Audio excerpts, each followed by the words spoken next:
ආයුබෝවන් පුතේ.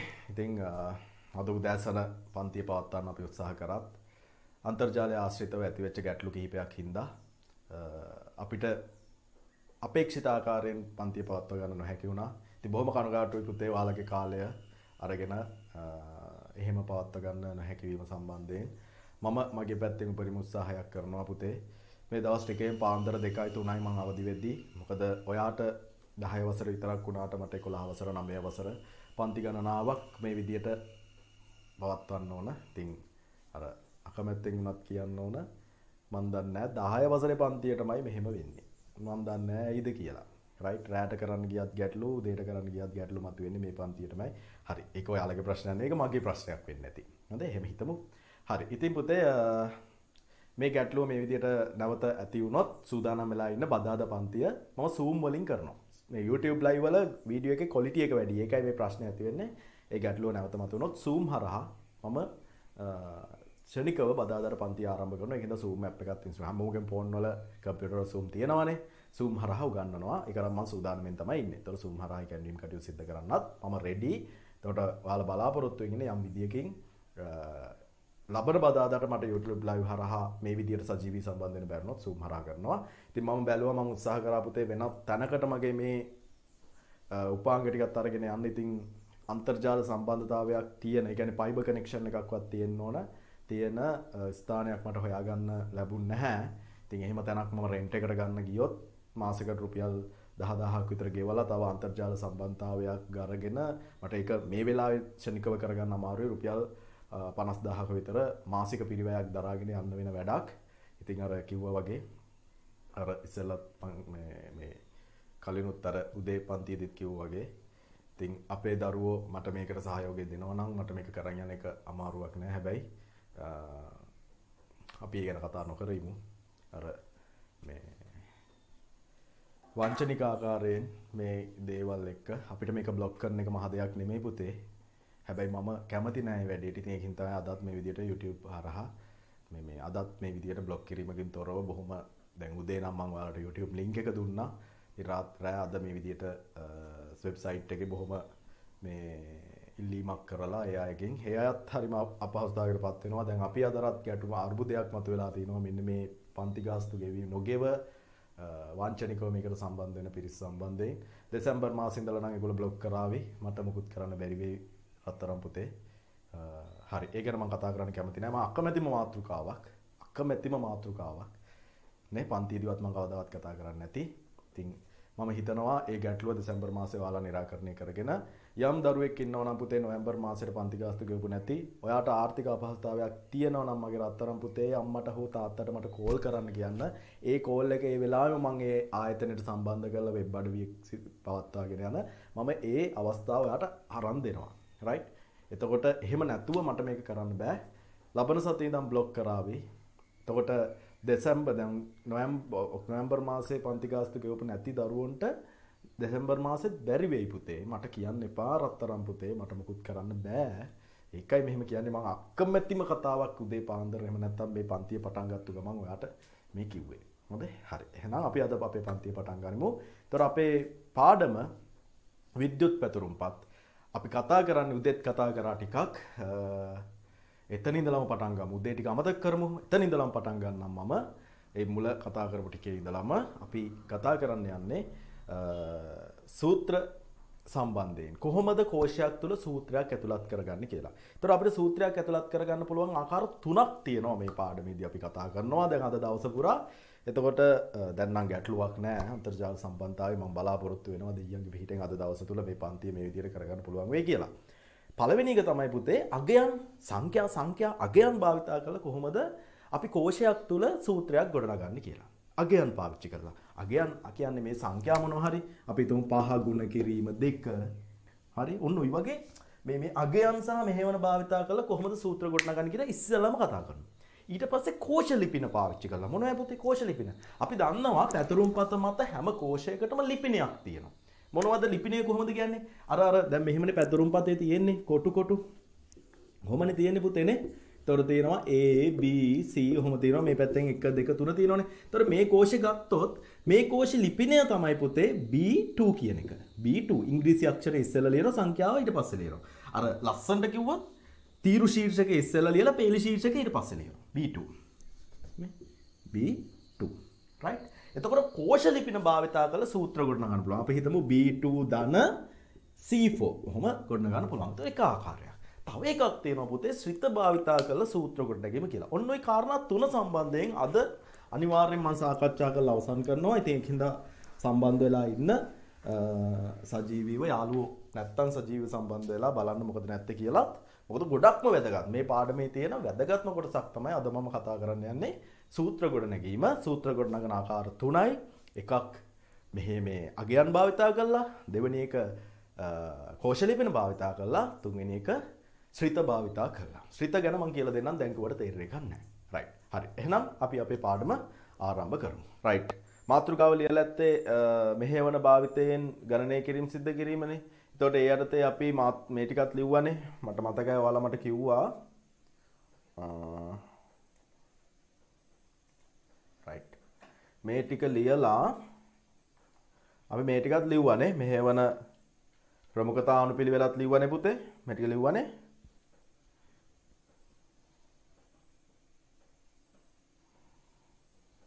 right. යටින් පොඩි නෝට් එකක් ලියලාම අපි අද වැඩේ පටන් ගමු. ලියන්න පුතේ නෝට් එකක්. right. පොඩි නෝට් එකක් ලියාගමු. ලියන්න පුතේ කෝෂයක් තුලට තරුවක් දාලා ලස්සනට ලියා ගන්න. කෝෂයක් තුලට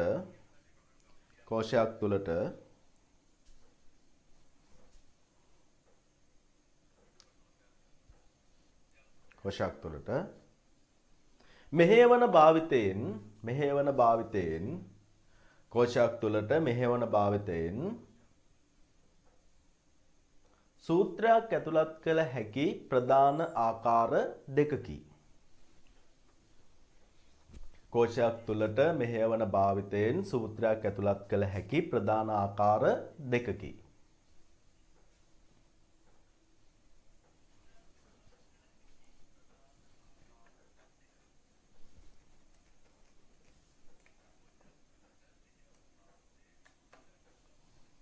ප්‍රධාන ආකාර දෙකකි. කියලා ලියලා පළවෙනි තරු ලකුණේ යටතේ වෙන පාට පෑනකින් ලස්සනට ලියා ගන්න. පළවෙනි තරු ලකුණ පුතේ.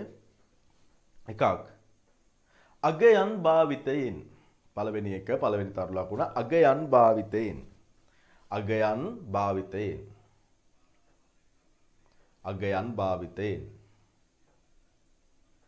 right. අගයන් භාවිතා කරලා අපිට සූත්‍රයක් ලියන්න පුළුවන්.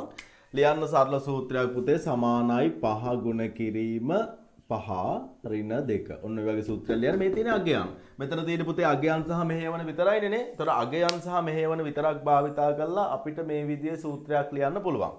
අගයන්. එතකොට හොඳට මතක තියාගන්න අනිවාර්යෙන්ම පැතුරුම්පත් කෝෂයක් මත ඇතුළත් කරන සූත්‍රයක් සමාන ලකුණෙන් ආරම්භ විය යුතුමයි. තේරුණානේ? සමාන ලකුණෙන් ආරම්භ විය යුතුමයි. අපි සමාන ලකුණ පාවිච්චි කරේ නැති වුණොත් මේක සූත්‍රයක් වෙන්නේ නැහැ. මේක ලේබලයක් බවට පත් වෙනවා. මේක සූත්‍රයක් බවට පත් වෙන්නේ සමාන ලකුණ භාවිතා කළොත් විතරමයි. නම් පළවෙනි එක තමයි මේ විදියට අගයන් සහ මෙහෙයවන භාවිතා කිරීම. රයිට්. මේක උදාහරණයක් ලියාගන්න.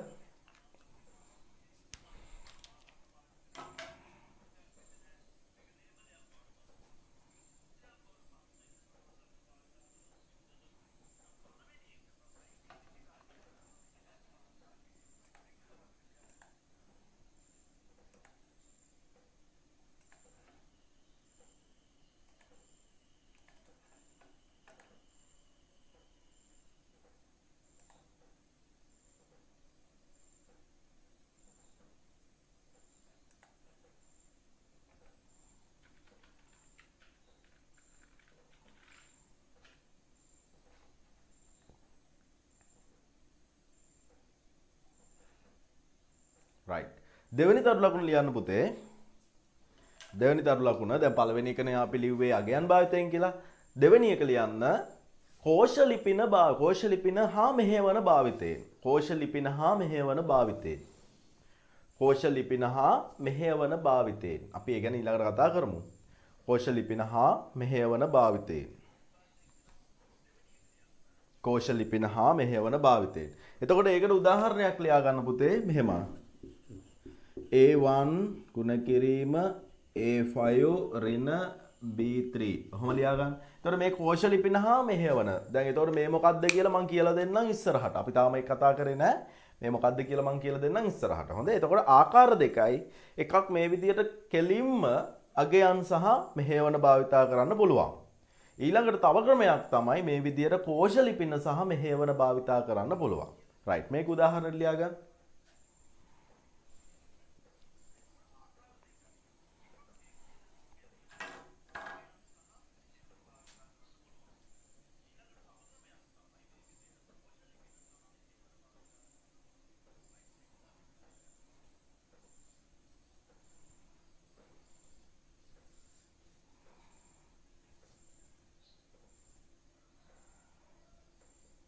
පැහැදිලිනේ? එතකොට මේක තවත් ආකාරයක්. යටින් තරුවක් මේ යටින් වෙනම ලියා ගන්න.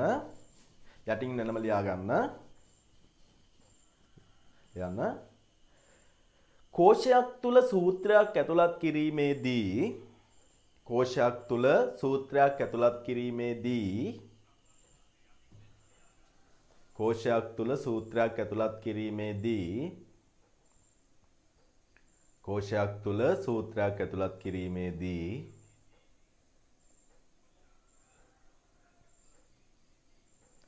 එය අනිවාර්යෙන්ම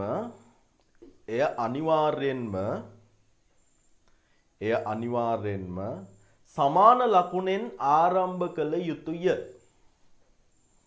එය අනිවාර්යෙන්ම සමාන ලකුණෙන් ආරම්භ කළ යුතුය.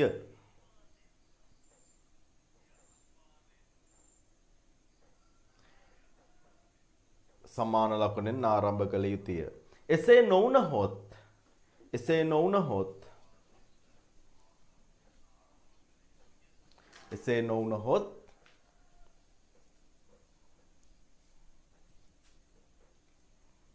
එය සූත්‍රයක් නොවනු ඇත. එසේ නොවුනහොත් එය සූත්‍රයක් නොවනු ඇත. එසේ නොවුනහොත් එය සූත්‍රයක් නොවනු ඇත. එසේ නොවුනහොත් එය සූත්‍රයක් නොවනු ඇත. වරහන් ඇතුළේ ලියන්න. එවිට එය ලේබලයකි. එවිට එය ලේබලයකි. එවිට එය ලේබලයකි.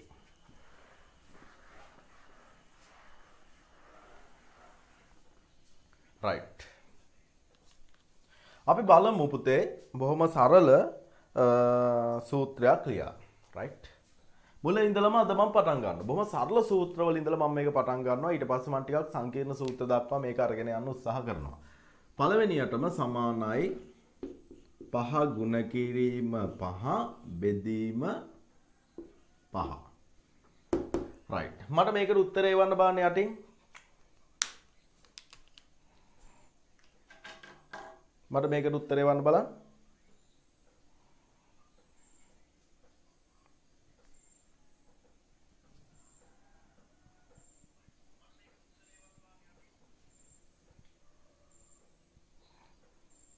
දැන් අපි දන්නවා මෙහෙවන ප්‍රමුඛතා අනුපිළිවෙල ගත්තාම පුතේ මම මේ පැත්තෙන් ලියාගත්තොත් ප්‍රමුඛතාවයේ වැඩිවෙන්ම හිමි වෙන්නේ වරහනට, ඊට පස්සේ බලයට, ඊට පස්සේ බෙදීම සහ ගුණ කිරීමට, ඊට පස්සේ එකතු කිරීම සහ අඩු කිරීමට. මෙහි පැත්තේ ඉඳන් මේ පැත්තට ප්‍රමුඛතාවය අඩු වෙනවා. පැහැදිලිනේ? right. බලමු. දැන් මේ බලන්න පුතේ ගුණ කිරීම සහ බෙදීමට හිමි වෙන්නේ සම මට්ටමක්. පැහැදිලිනේ? ගුණ කිරීම සහ බෙදීමට හිමි වෙන්නේ සම මට්ටමක්. එතකොට ඔයා මේක ගුණ කරලා බෙදුවත් එකම පිළිතුර ලැබෙන්න ඕන. මේක බෙදලා ගුණ කරත් එකම පිළිතුර ලැබෙන්න ඕන. එතකොට මම මේ තියෙන විදිය මේ සූත්‍රය මම මෙහෙම ලියාගත්තොත් මේක ඇත්තටම තියෙන්නේ 5 ගුණ කිරීම 5 බෙදීම 5. ඔන්න ඔය විදියට තමයි මේක තියෙන්නේ. එතකොට 5ට 5 1යි 5ට 5 1යි බෙරුවොත් 5 අරක් 1 5යි. එහෙම ගත්තොත් බෙදලා ගුණ කරොත්.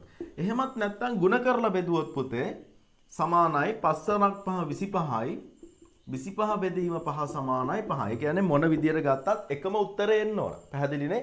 ඒකයි මම කිව්වේ ගුණ කරලා බෙදුවත් එකයි බෙදලා ගුණ කරත් එකයි. මොකද ඒ දෙන්නටම සම මට්ටම හිමි වෙලා තියෙන හින්දා. තේරුණානේ? සම මට්ටම හිමි වෙලා තියෙන හින්දා. right.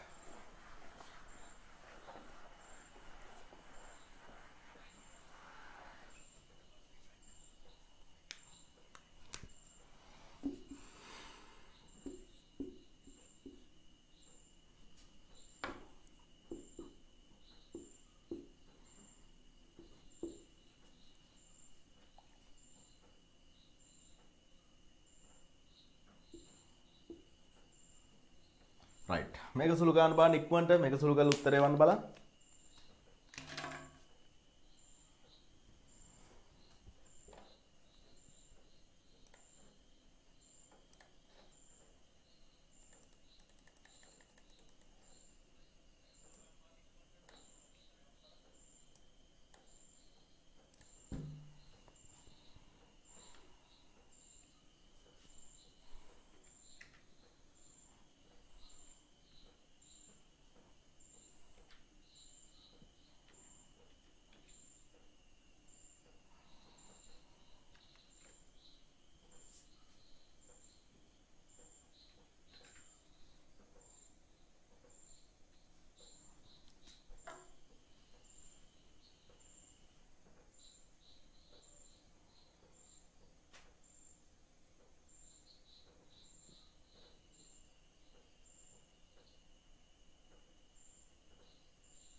හරිනේ ගොඩක් දොර උත්තරේ වල තියෙනවා එකම උත්තරේ තමයි හැමෝගෙම වගේ තියෙන්නේ 7.5 බලමු අපි කොහොමද මේ පිළිතුර එන්නේ කියලා right මේ මෙතනින් ප්‍රමුඛතාවය වැඩිම කාටද මෙතන ප්‍රමුඛතාවය වැඩිම වෙන්නේ පුතේ මේ මෙයා නේ මෙතන මේ අර ප්‍රමුඛතා ලයිස්තුවත් එක්ක බැලුවාම ප්‍රමුඛතාවය වැඩිම වෙන්නේ මෙයා එහෙනම් අපි එයාව ඉස්සෙල්ලම විසඳලා ඉන්න ඕන එතකොට එයාව ඉස්සෙල්ලා විසඳුවොත් 5 ධන 2 ගුණ කිරීම 5 බෙදීම දෙකේ දෙවෙනි බලය කියන්නේ දෙකේ ඒවා දෙකක් දෙවරක් දෙක කීයද පුතේ 4යි right ඊට පස්සේ 5 ධන දැන් ඊළඟට ප්‍රමුඛතාවය කාටද දෙන්නේ ප්‍රමුඛතාවය දෙන්න පුළුවන් එක්ක ගුණ කරන්න පුළුවන් එක්ක බෙදන්න පුළුවන් ඒක දෙන්නටම සම අවස්ථාව දෙන්න මම ගුණ කරනවා ඉස්සෙල්ලා දෙවරක් 5යි මට හිතුණා ගුණ කරන්න 10යි 10 බෙදීම 4යි ඔන්න හොඳයි එන්නේ හොඳේ 10 බෙදීම 4යි 10 4ෙන් බෙදුනහම කීයද පුතේ දැන් බෙදීම ඊළඟට බෙදීම 10 4ෙන් බෙදුනහම 2.5යි يعني ගුණ කිරලා බෙදුවත් එකයි බෙදලා ගුණ කරත් එකයි කියලා මම කිව්වනේ එකතු කරන්නේ පස්සේ මොකද එකතු කිරීම කියන එකට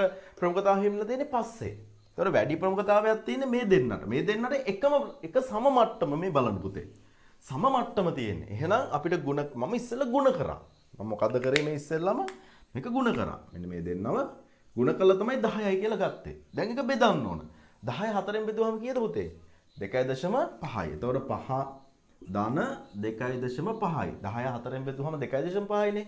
එතකොට ඕනම් බෙදලා බලන්න මෙහෙම 10ට බැලුවහම 4 ඒවා 10ට 4 ඒවා 2යි දෙවරක් 4 8යි ඉතුරුයි 2ක් 2ට 4 ඒවා නෑ දශම තිතක් තියලා බිඳුව ගත්තොත් 20ට ඒවා 5යි 4 වරක් 5 20යි බිඳුවයි ඔන්න 2.5 ආවේ එහෙමයි. හරිද? ඉතින් මට වැඩි සුළු කිරීම ගණිතමය සුළු කිරීම ඔයාලා දන්න හින්දා මම හිතනවා ඕවා මහ ලොකු දෙයක් නෙමෙයි කියලා. ඊළඟට එකතු කරනවා. එකතු කරාම කීයද පුතේ? 7.5යි. right. ඉතින් දැන් අපේ දරුවන්ට ඕනම විදිහේ ගැටලුවක් දුන්නොත් විසඳාවි. නේ? මොන විදිහේ ගැටලුවක් දුන්නත් විසඳාවි. right. අපි බලමු අපේ පෙළ පොතේ දීපු උදාහරණ කිහිපයක් තියෙනවා. අපි මේ පෙළ පොතේ දීපු උදාහරණ බලමු.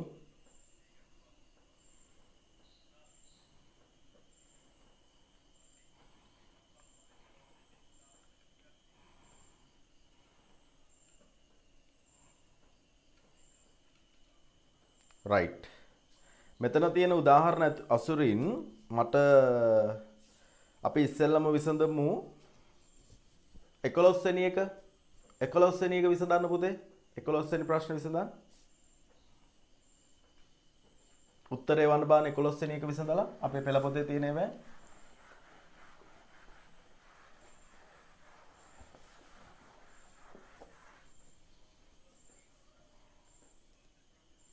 පේනවනේ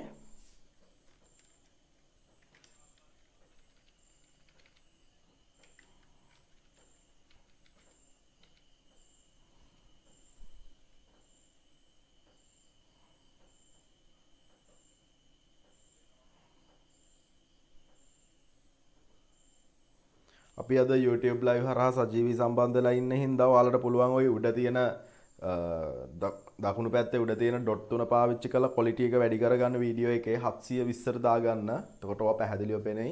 නැත්තම් පැහැදිලි නෑ.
උත්තර ගණනාවක් ඇවිල්ලා තියෙනවා අපේ දරුවන්ට 14.5 කියලා කියනවා සමහර දරුවෝ 6.5 කියනවා. කො අනිත් අයත් එවන්න හැම වෙලාවෙම උත්තර එවන ළමයිම විතරයි උත්තර එවන්නේ. අනිත් අයත් එවන්න වෙලාව දෙනවා අනිත් අයටත් 8.5 එවලා තියෙනවා.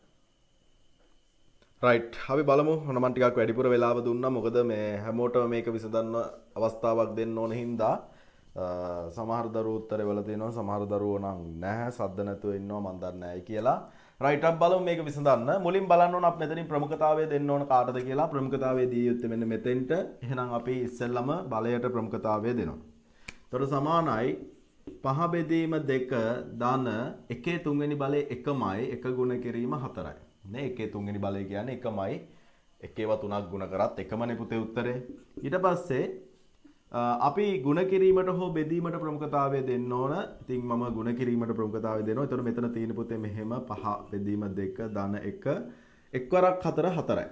එක්වරක් 4 4යි. ඊට පස්සේ දෙකට දෙකේ වේ සෝරි එකතු කිරීමක් නේ.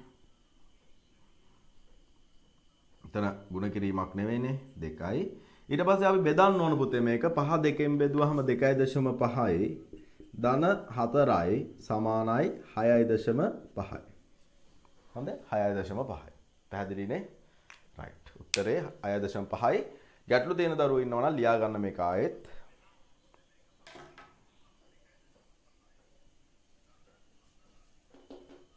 6.5 ආවේ ඒ විදිහට. මට ඕන විද්‍යුත් පැදුරුම් පතෙහිත් මේක ඇතුළත් කරලා පෙන්වන්න පුළුවන්.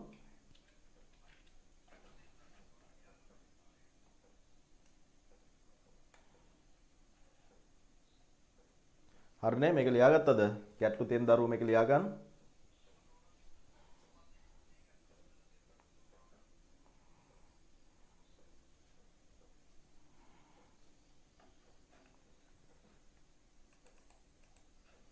රයිට්. බලන්න මම විද්‍යුත් පැතුරුම්පත මත මේක ඇතුළත් කරලා පෙන්නන්නම්. මේ සූත්‍රය ඇතුළත් කරොත් පැතුරුම්පත මත සමානයි 5 බෙදීම 2 ධන 1 තුන්වෙනි බලය ගුණ කිරීම 4. ඔන්න මම සූත්‍රය ඇතුළත් කරා පුතේ. සූත්‍රය ඇතුළත් කළා මම එන්ටර් කරොත් ඔයාලට පේනවා ඇති 6.5යි කියලා උත්තරය ආසුළු කළා ආවා. එහෙනම් අපේ සුළු කිරීම නිවැරදි නේද? ඒතර අපිට දැන් බලන්න පුළුවන් සුළු කිරීම නිවැරදිද කියලා මේ විදිහට. රයිට්. දැන් මට යටින් දාන්න පුතේ දැන් තවමත් මේ ආශ්‍රිත ගැටලු මේක තේරිච්ච නැති දරුවෝ ඉන්නවා නම් ලැජ්ජ නැතුව බය නැතුව දාන්න සර් මට ඔක තේරුන්නේ නැහැ. ආයෙ පාරක් කියලා දෙන්න කියලා මං කියලා දෙන්නම් පුතේ. හොඳේ? මොකද එක දරුවෙක් දෙන්නෙක් නෙමෙයි හැමෝම මට ඒ සාමාර්ථයක් දක්වගෙන යන්න ඕන. මගේ හිතේ තියෙන ලොකුම අභියෝගය සහ මගේ හිතේ තියෙන ලොකුම ආසාව ඒක. ඉතින් මගේ ආසාව මම ඉෂ්ට කරගන්න ඕනේ නේ. මගේ ආසාව මොකද්ද?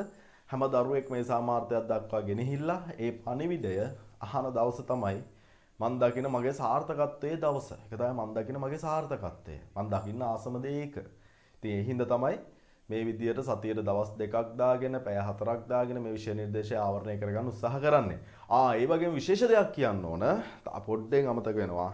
අපි නැවත මුණ ගැහෙන්නේ 11 වසර විෂය නිර්දේශය තුලින්. ඒ කියන්නේ අපි ආයෙ මුණ ගැහෙන්නේ මේ ලබන මාසේ. හොඳේ. ඒ කියන්නේ ආයෙ මුණ ගැහෙනවා කියලා කියන්නේ අපි ආයෙ දැන් අද සඳුදා එතකොට හෙට බදා අනිද්දා බදාද මුණ ගැහෙනවා ඊට පස්සේ ආයෙ සිකුරාදා මුණ ගැහෙනවා. ඒතකොට අපි තව මේ සතිය තුල දවස් දෙකක් මුණ ගැහෙනවා. ඒතකොට මේ සිලබස් එක මේ විෂය මේ පාඩම ඉවර කරනවා මම. එතකොට අපිට තව එක පාඩමක් අපේ විෂය නිර්දේශය ඉතුරුයි දත්ත සමුදාය. එහෙම නේද? මම මේ පාඩමත් මේ යන අතරතුර මේ පාඩම මම එක දවසක දාගන්න උදාහරණයක් විදිහට ගත්තොත් අපි දත්ත සමුදාය පාඩම බදාදර දාගත්තා කියලා හිතන්න. දත්ත සමුදාය බදාදර දාගත්තා. සිකුරාදා එතකොට අපි අලුත් පාඩම 11 වසරේ අලුත් පාඩම පටන් ගන්නවා. ඒ කියන්නේ ලබන සතියේ ඉඳලා. හොඳේ මේ සතියේ නෙමෙයි. හොඳේ දෙසැම්බර් මාසේ මුල සතියේ ඉඳලා. මං කියන එක තේරුණාද? මේ සතියේ නැවත අපි මුණ ගැහෙන්නේ කවදද? අපි අද කවදද 30. අද 30.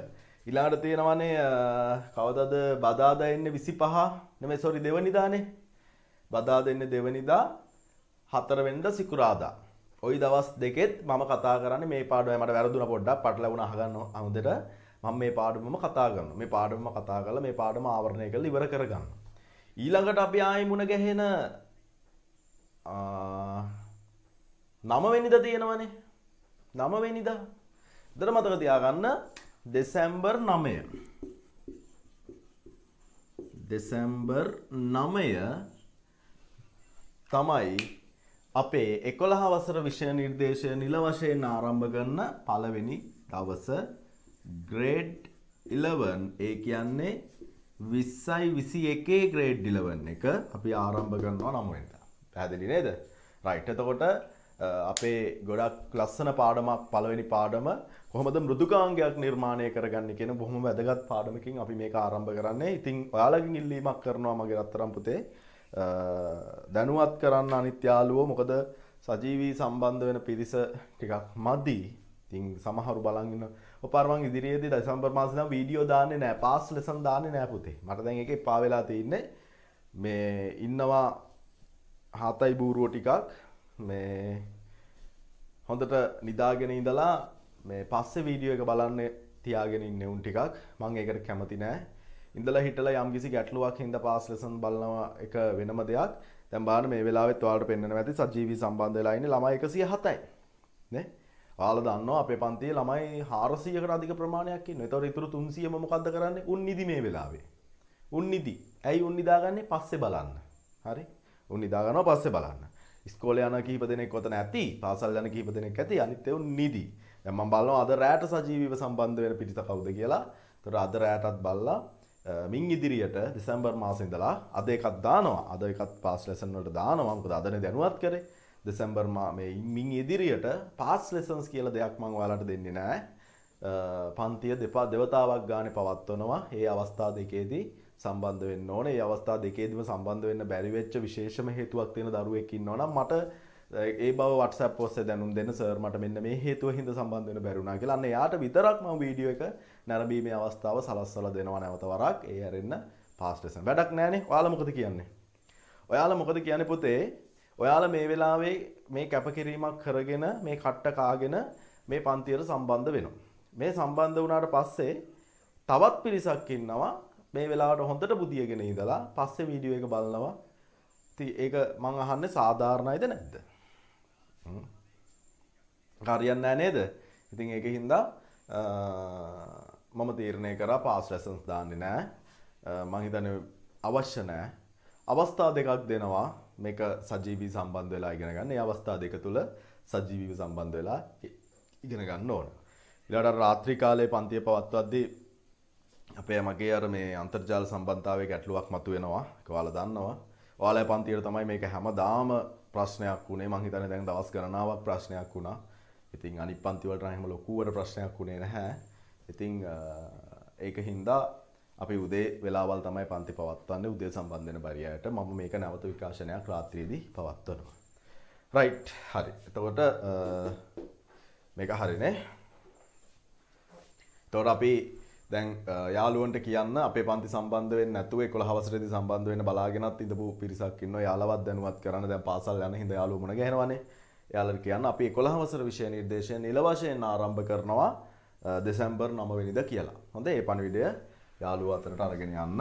එතකොට අපි සෑහෙන ප්‍රමාණයක් මේ ඔන්ලයින් ක්ලාස් තුලින් මේ පහුගිය මාස දෙක පුරා ආවරණය කරගත්තා. මං හිතන්නේ පාඩම් දෙකකට වැඩි ප්‍රමාණය පාඩම් දෙකක්.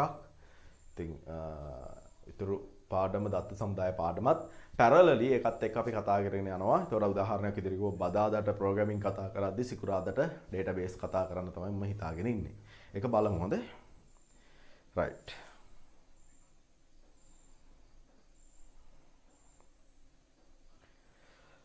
රයිට් අපි තව ගානක් හදමු. මම ටිකක් ලොකු ගානක් දෙන්නද පුතේ?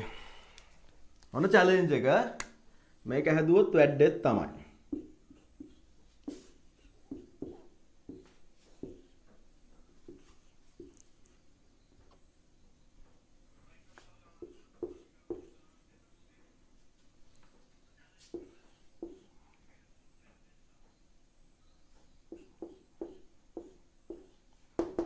රයිට් හදන්න බලන්න.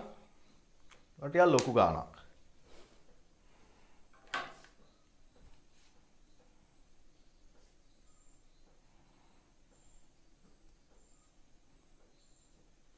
රේදා කිව්වාගේ සමහර අය LPL බල ඉන්නවනේ මේ දවස්වල.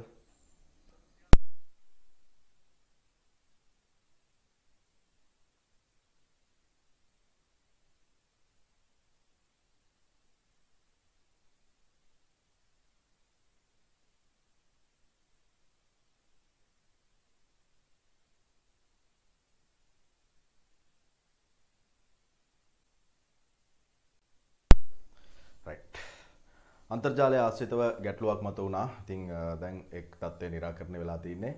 අවසාන වශයෙන් මේක තමයි මම ඔයාලට ඉදිරිපත් කරපු ගැටලුව. අපි බලමු මේ ගැටලුව කොහොමද විසඳගන්නේ කියලා.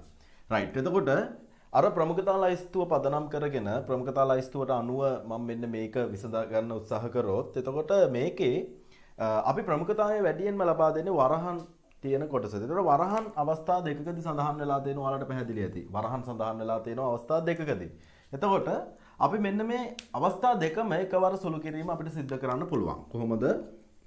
සමානයි 5 ගුණ කිරීම දෙකෙන් එකක් කරුණාම 1යි. ඒකේ දෙවෙනි බලය ධන 3 1යි 1යි 2යි. ওই විදිහට අපිට අවස්ථා දෙකම එකවර සුළු කර ගැනීම සිද්ධ කරන්න පුළුවන් පුතේ. ඒතකොට මේක සුළු කරාම තමයි මේ පිළිතුර ආවේ. මේක සුළු කරාම තමයි මේ පිළිතුර ආවේ. පැහැදිලිනේ?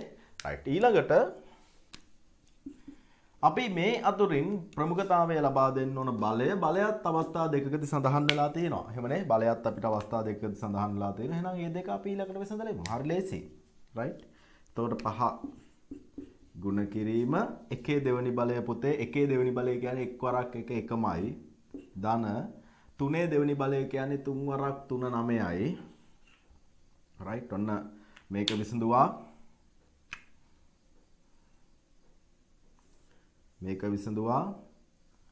විසඳුවා ඔන්න උත්තර දෙක ගත්තා. පැහැදිලිනේ? රයිට්. ඊළඟට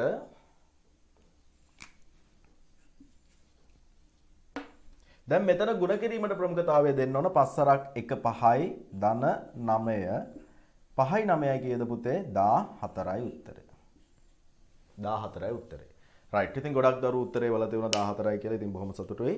ඔන්න උත්තරේ ගත්තා. ඉතින් මම හිතනවා මේ වෙනකොට අපි මෙහෙවන භාවිතා කරලා අගයන් සහ මෙහෙවන භාවිතා කරලා සිදු කරනු ලබන ඕනම මට්ටමේ ගණනය කිරීමක් දැන් ඔයාලට බොහොම පහසුවෙන් සිද්ධ කරන්න පුළුවන් කියලා.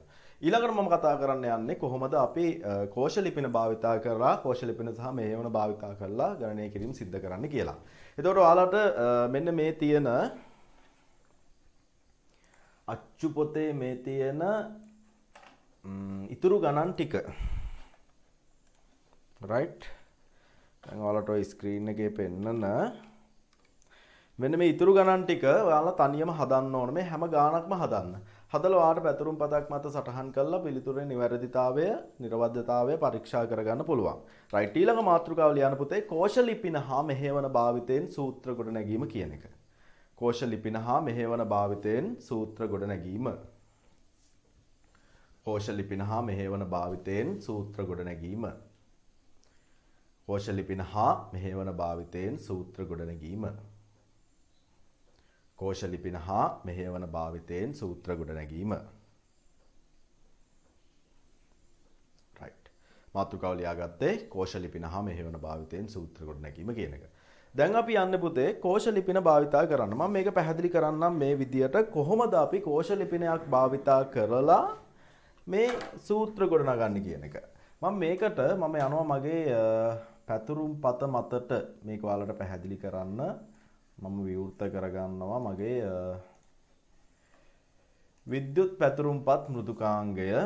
right. ඉතින් මෙන්න මේක මත ඉඳගෙන අපි කොහොමද කියලා බලමු මේක විසඳගන්නේ. right. දැන් මේක මෙහෙම තිබිච්ච විදියට හදාගත්තොත් right. එතකොට අපි දන්නවා මේ තියෙන කෝෂ මේ කෝෂ එතකොට තීරු ශීර්ෂක තියෙනවා, පේලි ශීර්ෂක තියෙනවා. මම මේ කෝෂ කිහිපයකට අගයන් කිහිපයක් ඇතුළත් කරනවා. මම මේ විදිහට අගයන් කිහිපයක් ඇතුළත් කරොත් 2යි 5යි 4යි 1යි 3යි ඔය විදිහට A1 කෝෂය සඳහා අගය 2, A2 කෝෂය සඳහා අගය 5, A3 කෝෂය සඳහා අගය 4, A4 කෝෂය සඳහා අගය 1, A5 සඳහා අගය 3 විදිහට මේ විදිහට මම අගයන් කිහිපයක් ඇතුළත් කරගත්තා. එතකොට මම දැන් සූත්‍රයක් සටහන් කරනවා. right. මම මේක මෙහෙමම තියෙද්දි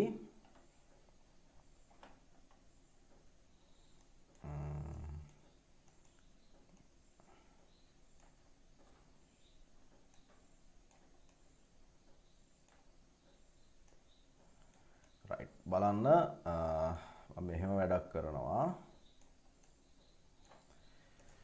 right. දැන් ඔයාලට පේනවා A1 වල තියෙනවා 2යි කියන එක, A2 වල තියෙනවා 5යි කියන එක, A3 වල 4යි කියන එක සහ A4 වල 1 සහ A5 වල 3 විදියට අගයන් තියෙනවානේ. right. දැන් ඔයාලට පේනවා මේ පැත්තෙන් ওই විදියට අගයන් ටික තියෙනවා ස්ක්‍රීන් එකේ ඔයාලට දැర్శණය වෙනවා. මම ඔයාලට සූත්‍රයක් ලියනවා සමානයි මෙන්න මෙහෙම. A1 ගුණ කරන්න කියනවා A2 ගෙන්. A1 ගුණ කරන්න කියනවා A2 ගෙන්. ඒක අඩු කරන්න කියනවා මං කියනවා A4 ගෙන්. A4 ගෙන්. right. ඔන්න ඔය විදියට සූත්‍රයක් දුන්නොත් දැන් ඔයාලට පේනවා මේ විදියට මම සූත්‍රයක් දුන්නොත් A1 වල දැන් ඔයාලා මොකක්ද දන්නවද කරන්න ඕන? හරිම ලේසි මේක. අර ඉස්සෙල්ලා වගේම තමයි. A1 වල තියෙන අගය මොකක්ද බලන්න. A1 වල අගය තියෙන්නේ මොකක්ද පුතේ? 2යි. 2යි. ගුණ කිරීම A2 වල තියෙන අගය මොකක්ද බලන්න. A2 වල තියෙන්නේ 5යි. A2 වල තියෙන්නේ 5යි. ඍණ A4 වල තියෙන්නේ මොකක්ද? A4 වල 1යි. ඔන්න සූත්‍රය. දැන් ඉතින් මේක විසඳන්න පුළුවන් නේ ඔයාලට. right. එතකොට මෙන්න මේ විදිහට තමයි කෝෂ ලිපින භාවිතයෙන් අගයන් යෙදීම සිද්ධ කරන්නේ. එතකොට දෙවරක් 5 10යි 10 ඍණ 1 සමානයි 9යි උත්තරේ. පැහැදිලිනේ? අපි බලමු ඇතුළත් කරලා. ඔන්න බලන්න මම මේක ඇතුළත් කරනවා.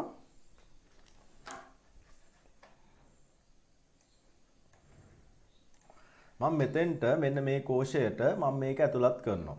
සමානයි මෙතන මෙන්න මේ බෝඩ් එකේ මේ ඇතුළත් කරලා තියෙන සූත්‍රය ඇතුළත් කරන්න හදන්නේ. සමානයි A1 ගුණ කිරීම A2 A1 ගුණ කිරීම A2 ඍණ A4 කියලා ඇතුළත් කළා. මම එන්ටර් කරාම මට උත්තරේ එන්න ඕන 9යි කියලා. හරි නේද පුතේ? ඔන්න පිළිතුර ලැබිලා තියෙනවා. එතකොට ඔයාලට පේනවා ඇති මේ බෝඩ් එකේ මේ පිළිතුර මට ස්ක්‍රීන් එක මත මම ඇතුළත් කරපු විද්‍යුත් පැතුරුම් පත මතත් මට 9යි කියන පිළිතුර ලැබිලා තියෙනවා. එහෙනම් දැන් ඔයාලට පැහැදිලි ඇති මොකද්ද මේ කෝෂ ලිපින කතන්දරය කියලා. තේරුණානේ කෝෂ ලිපින කියන එක මොකද්ද කියලා දැන් පැහැදිලි. right.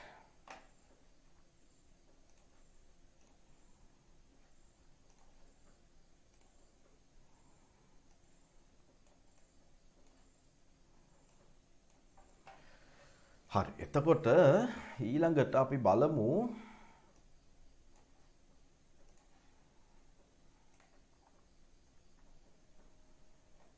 අපි පොඩි නෝට් එකක් ලියාගමු කෝෂ ලිපින භාවිතයෙන් සූත්‍ර ලිවීම කියලා.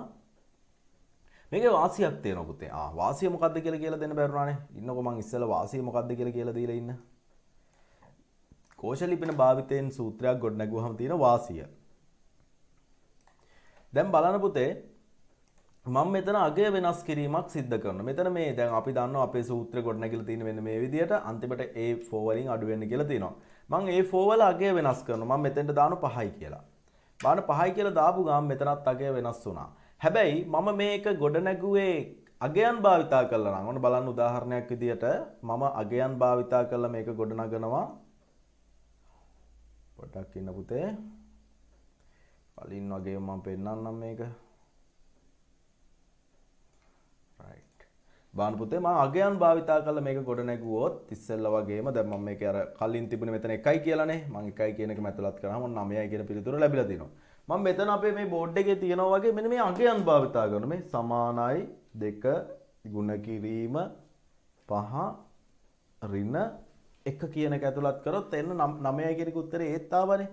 දැන් මට මෙතන මේකේ මෙන්න මෙතන අගය වෙනස් කරපු සැනින් මේක වෙනස් වෙනවා ඔයාලට පේනවා. ඉතින් හැබැයි මම මෙතන වෙනස් කරන්න කියොත් මට අගයන් වෙනස් කරන්න මම මොකද කරන්න වෙන්නේ? මෙතන ක්ලික් කළා මෙන්න මේක උඩ ක්ලික් කළා මට මෙන්න මෙතන මේ සූත්‍ර තීරුව තුල ඔන්න 5යි කියලා දාලා තමයි උත්තරේ ගන්න වෙන්නේ. ඒක ටිකක් සංකීර්ණයි. හැබැයි මෙතන මට ඊටාම් පහසුවෙන් අගය වෙනස් කිරීම සිද්ධ කරන්න පුළුවන්. යම් අවශ්‍යතාවයක් මට මේ විදිහට මට අගය වෙනස් කරන්න ඕන නම් බොහොම පහසුවෙන් මට අගය වෙනස් කිරීම සිද්ධ කරන්න පුළුවන්. පැහැදිලි නේද? right.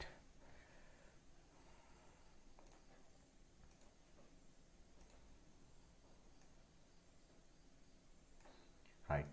එහෙනම් ලියන්න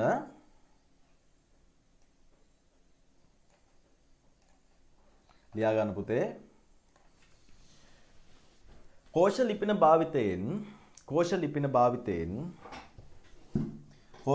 භාවිතයෙන් සූත්‍ර ගොඩනැගීමේ ප්‍රධාන වාසිය වන්නේ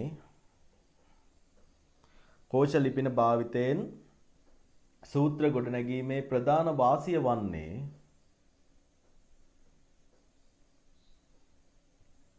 කෝෂ ලිපින භාවිතයෙන් සූත්‍ර ගොඩනැගීමේ ප්‍රධාන වාසිය වන්නේ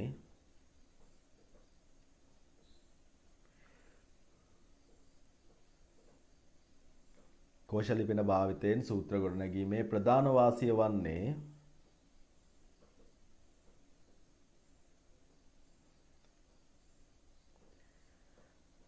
අගයක වෙනස්කමක් වෙන පාඩ බෑනකින් ලියන්න. අගයක වෙනස්කමක් සිදු කළ යුතු අවස්ථාවලදී අගයක වෙනස්කමක් සිදු කළ යුතු අවස්ථාවකදී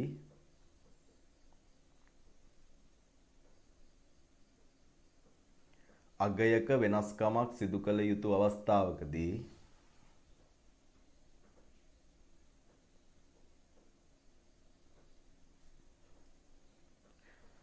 කෝෂය තුල ඇති අගය පහසුවෙන් වෙනස් කළ හැකි වීමයි. කෝෂය තුල ඇති අගය පහසුවෙන් වෙනස් කළ හැකි වීමයි. කෝෂය තුල ඇති අගය පහසුවෙන් වෙනස් කළ හැකි වීමයි. right. කෝෂය තුල ඇති අගයන් පහසුවෙන් වෙනස් කළ හැකි වීමයි.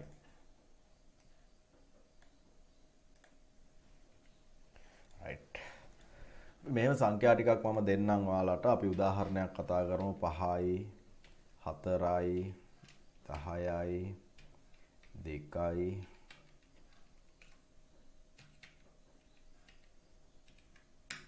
right. ඔන්න ඔය විදිහට මම අගයන් ටිකක් ඇතුළත් කරගත්තා. එතන මේ විදිහට අගයන් ටිකක් ඇතුළත් කරගත්තා. දැන් මම මේක පොඩ්ඩක් විශාලනය කරන්නම් ඔයාලට තවත් පැහැදිලිව පේන්න. රයිට්. මේක ඇඳ ගන්න පුතේ පොතේ.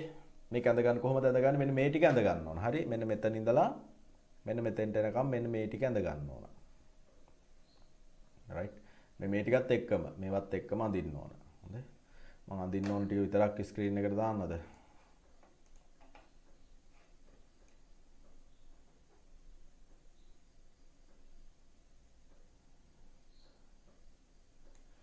රයිට්. ඔන්න ඔය පේන ටික අඳ ගන්න පුතේ.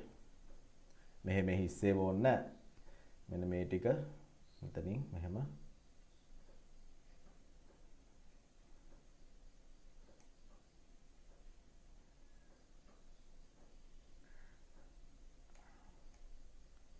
රයිට්. ඔන්න ඔය ස්ක්‍රීන් එකේ පේන ටික ඇඳ ගන්නකොද?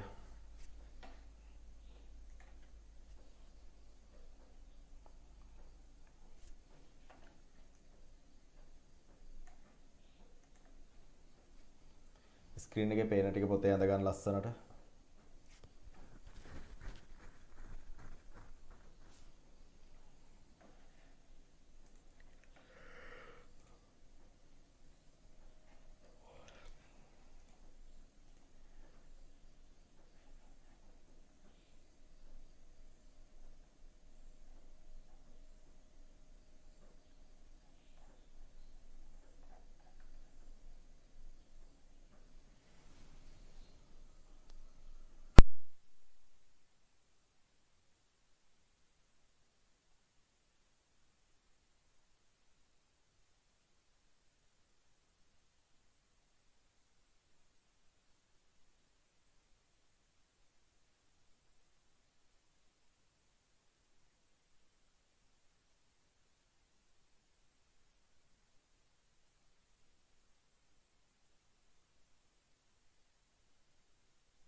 හරි. රූප සරණ ඇඳගත්තා නේද?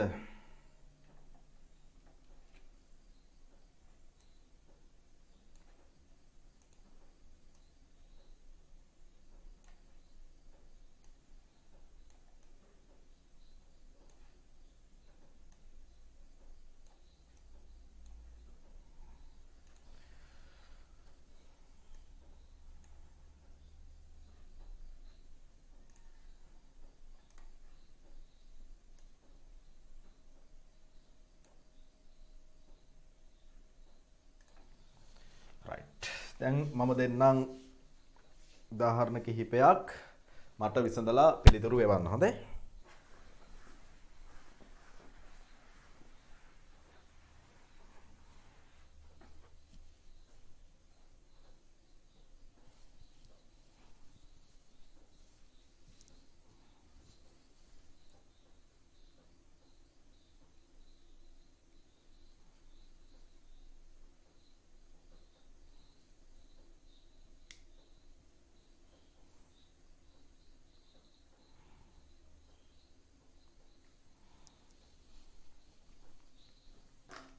රයිට්.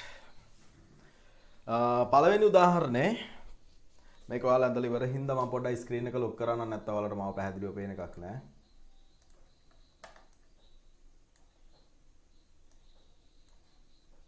right හරි බලන්න පුතේ පළවෙනි උදාහරණේ ගැටලුව පේන්නේ සමානයි මම දෙන්නම් A1 ගේ බලය A2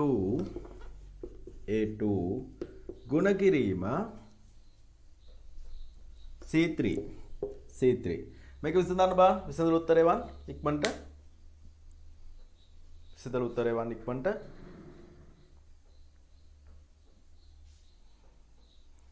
මේක විසඳලා උත්තරේ වන් පුතේ ඉක්මනට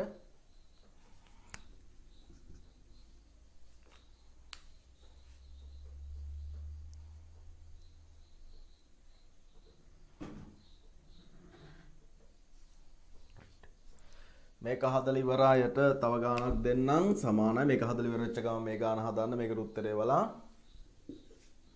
C1 ඍණ C2 ගුණ කිරීම A1 ගේ B3 වෙනි බලය right මේක හදලා ඉවරයි මේක හදන්න හොඳේ right හරි ගොඩක් ළමයි උත්තරේ වල තියෙනවා right බලමු A1 කියන්නේ 5යි A2 කියලා කියන්නේ 2යි ගුණ කිරීම C3 කියන්නේ කීයද පුතේ C3 කියලා කියන්නේ 2යි C3 කියන්නේ 2යි A2 කියන්නේ 2යි C3 කියන්නේ 2යි right එතකොට මෙතනින් ප්‍රමුඛතාවයේ හිමි වෙන්න ඕන බලයට පහේ දෙවෙනි බලය කියන්නේ 5 වරක් 5 පහේ දෙවෙනි බලය කියන්නේ 5 වරක් 5 25යි ගුණ කිරීම 2 right ତොර 25 වරක් 2 කියද පුතේ උත්තරේ 50යි හරිනේ right ඊළඟට මේක විසඳුවොත් ගැටලු තියෙනවා නම් හදාගන්න මේවා ඔයාලට ලේසි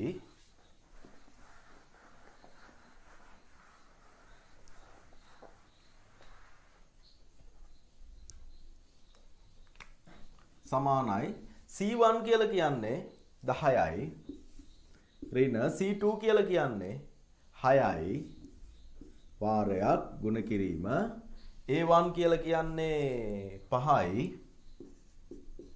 B3 කියලා කියන්නේ 8යි B3 කියලා කියන්නේ 8යි හරිනේ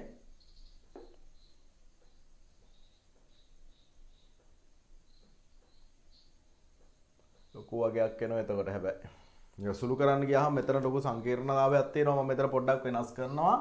A1 කියන එක මම A3 කියලා දානවා පුතේ. මේක සුළු කරන්න ගියාම 5 8 වෙනි බලය කියන එක අකමක් නෑ අපි සුළු කරමුකෝ. A1 ඔයාලා දැන් උත්තරේ හදලානේ තියෙන්නේ. ඒකින්ද කමක් නෑ. අපි මේක සුළු කරමු. මෙතන මුලින්ම වරහන් වලට ප්‍රමුඛතාවය හම්බ වෙනවා 10න් 6ක් ගියාම 4යි 4 ගුණ කිරීම 5 8 වෙනි බලය. 5 8 වෙනි බලය. ඒක ලොකු ගාණක් එනෝනේ. 5 8 බලමු අපි කෑ 2 3යි 4යි 1යි 2යි 3යි 4යි 5යි 6යි 7යි 8යි නේ 1යි 2යි 3යි 4යි 5යි 7යි 8යි විසඳන්න බැරි වේ 5 වරක් 5 25යි 25 වරක් 5 225යි ලොකු ගාණක් මේක හදන්න ගියොත් පුතේ ලොකු අමාරුවක වැටෙනවා අපි මේක එච්චර ගණන් බෑ මට A3 කියලා දාමු එතකොට මෙතන 1යි නේ එතකොට අගේ 1යි හොඳේ 5 8 වෙනි බලය කියලා කියන්නේ අපිට මේ ලොකු වගයක් එනවා ලොකු කාලයක් ගත වෙනවා අපරාධය අපේ කාලය මේ ලොකු ගණනක් විසඳන්න අපි ගත කරනවා නම් ගත කිරීම එතකොට මෙතන එන්නේ පුතේ 1යි මේක ඇයි A3 කියලා කියන්නේ 1යි නේ බලන්න ඔය පොතේ A3 කියලා කියන්නේ 1යි එතකොට 1 8 වෙනි බලය පුතේ 4 ගුණ කිරීම 8යි මේ sorry 1යි 1 8 වෙනි බලය 1යි හොඳේ 1 වටක් ගත්තත් මෙහෙම එකේ වටක් කොහොම ගුණ කරා කියලා හිතන්න එක් වරක් 1 1යි එක් වරක් 1 1යි එක් වරක් 1 1යි එක් වරක් 1 එකේ කීය ගත්තත් උත්තරේ එකම තමයි 4ක් 1 4යි ඔන්න උත්තරේ හොඳයි මම මෙතන වෙනස් කරා මෙතන A1 තිබිච්ච එක A3 බවට පත් කරා එතකොට මෙතන අගේ 1 වුණා ඉස්සෙල්ලා තිබුණේ 5 1 වුණාට පස්සේ එකේ 8 වෙනි බලය කියලා කියන්නේ 1යි නැත්නම් අපිට ලොකු ගැටලුවක් එනවා ලොකු මේ විසඳන්න බැරි ලොකු එකක් එනවා right හරි ඉතින් එහෙනම් ඔන්න මම හිතනවා කෝෂ ලිපින භාවිතයෙන් අපි කොහොමද සූත්‍ර ගොඩනගන්නේ කියන එක සම්බන්ධ වෙනුත් දැන් ඔයාලට ගැටලුවක් නැහැ. පැහැදිලි වෙන්නේ නැති කියලා මම හිතනවා. right. ඊළඟට අපිට කතා කරන්න තියෙන්නේ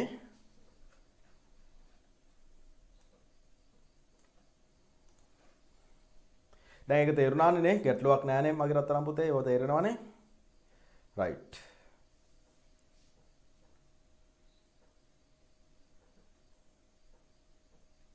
මෙතන තියෙනවා ඔයාලට මේ ගැටලු කිහිපයක් තියෙනවා. මේ ටිකත් විසඳ ගන්න මේ ටික විසඳලා පිළිතුරු අධීක්ෂණය කරලා බලන්න නිවැරදිද කියලා ඔයාලට පුළුවන් පැතුරුම් පතක් මත ඇතුළත් කරලා මේ අගයන් ටික මේ විදියට ඔයාලට මේක නිවැරදිතාවය පරීක්ෂා කරලා බලන්න පුළුවන්. right. ඔන්න අපි වැදගත් මාතෘකාවකට එනවා. මාතෘකාව ලියන්න ගණනය කිරීම සඳහා ශ්‍රිත භාවිතය. ගණනය කිරීම සඳහා ශ්‍රිත භාවිතය. ගණනය කිරීම සඳහා ශ්‍රිත භාවිතය. right. ශ්‍රිත. ඒතර ගොඩාක් වැදගත් කොටසක් අපි කතා කරන්න හදන්නේ. එතකොට මේ වෙනකොට අපි කතා කරා පුතේ අපි මේ වෙනකොට කතා කරලා තියෙනවා මේ අගයන් සහ මෙහෙවන භාවිතයෙන් ගණනය කිරීම කරන්නේ කොහොමද කියලා. කෝෂයක් තුල අගයන් සහ මෙහෙවන භාවිතා කරලා ගණනය කිරීම සිද්ධ කරන ආකාරය පිළිබඳව අපි සාකච්ඡා කරා. එහෙම නේද? ඊට පස්සේ අගයන් වෙනුවට අගයන් වෙන වෙනම කෝෂවල දාලා දැන් චුට්ටකට කලින් කතා කරේ අගයන් කෝෂ ඇතුළට දාලා ඊට පස්සේ කෝෂ ලිපින පාවිච්චි කරලා කෝෂ ලිපින හා මෙහෙවන භාවිතා කරලා සූත්‍ර ගොඩනගන හැටිත් කතා කරා. දැන් පැහැදිලිනේ. ඒතර පළවෙනි එක අපි කතා කරේ කොහොමද අගයන් සහ මෙහෙවන භාවිතා කරලා සූත්‍ර ගොඩනගන්නේ. ඊට පස්සේ කෝෂ ලිපින භාවිතා කරලා කොහොමද සූත්‍ර ගොඩනගන්නේ කියලා දැන් තවත් ආකාරයක්. ඒ කියන්නේ ශ්‍රිත හදන හැටි. ගණනය කිරීම සහ ශ්‍රිත භාවිතය. මේක ඊටත් වඩා පහසු ක්‍රමවේදයක්. ශ්‍රිත භාවිතා කරනවා කියන එක ඊටත් වඩා ගොඩක් පහසු ක්‍රමවේදයක්. right. ලියා ගන්න ගණනය කිරීම සඳහා ශ්‍රිත භාවිතය කියන තැන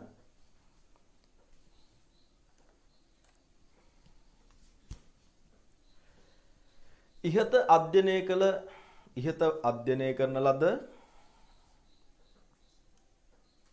අධ්‍යයනය කරන ලද අගයන් භාවිතයෙන් සූත්‍ර ගොඩනැගීමත් ඉහත අධ්‍යයනය කරන ලද අගයන් භාවිතයෙන් සූත්‍ර ගොඩනැගීමත් ඉහත අධ්‍යයනය කරන ලද අගයන් භාවිතයෙන් සූත්‍ර ගොඩනැගීමත් අගයන් භාවිතයෙන් සූත්‍ර ගොඩනැගීමත්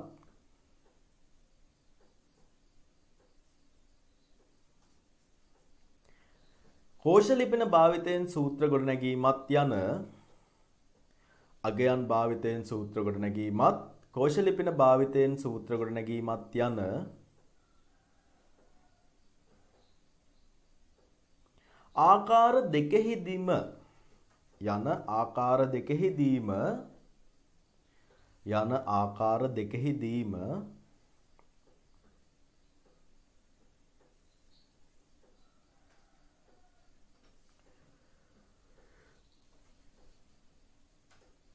ආකාර දෙකෙහිදීම අහගන්න පුතේ පොඩ්ඩක්.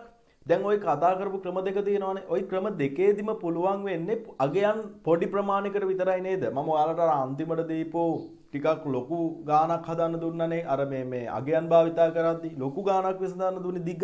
ඒත් පුතේ අගයන් 7ක් 8ක් විතරයිනේ උතන තිබුණේ. එතකොට අපිට මේ අගයන් භාවිතා කළා අපි මේ සූත්‍ර ගොඩනැගීම සිද්ධ කරද්දිත් කෝෂ ලිපින භාවිතා කළ සූත්‍ර ගොඩනැගීම සිද්ධ කරද්දිත් අගයන් කිහිපයක් එක්ක විතරයි මේ සූත්‍ර ගොඩනැගීම සිද්ධ කරන්න පුළුවන්. විශාල අගයන් ප්‍රමාණයක් එක්ක සූත්‍ර ගොඩනගන්න බෑ කියන එක නෙමෙයි කියන්නේ මම. ඒක සංකීර්ණයි. නේ?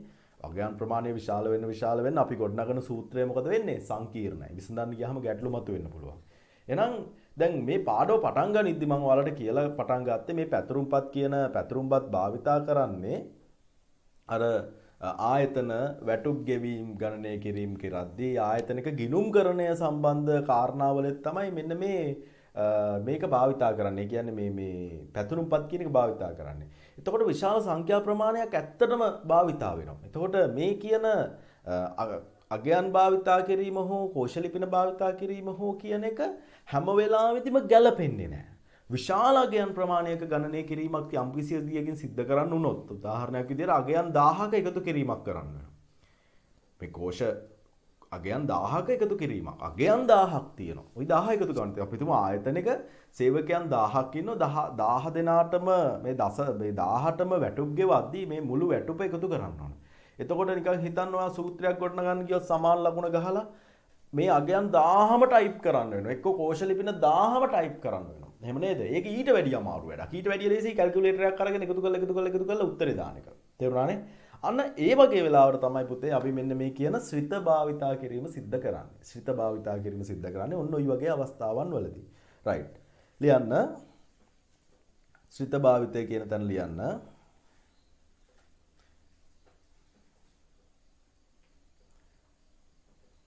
රයිට්. අපි ලියලා නතර කරපු තැන ඉඳලා ලියමු.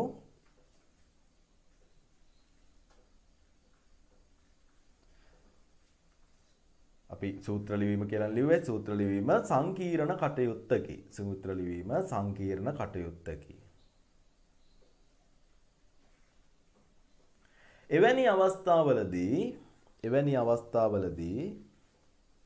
එවැනි අවස්ථාවලදී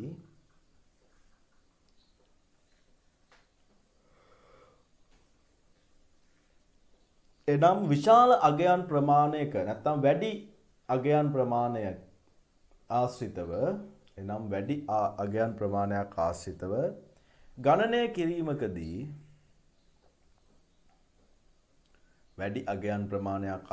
ගණනය කිරීමකදී ශ්‍රිත භාවිතා කිරීම සිදු කරයි. අගයන් ප්‍රමාණයක් ආශ්‍රිතව ගණනය කිරීමකදී ශ්‍රිත භාවිතා කිරීම සිදු කරයි. රයිට්. ඊළඟ රූලෙන් ලියන්න.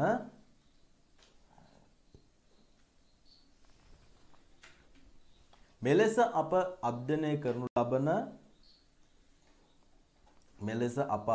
කරනු ලබන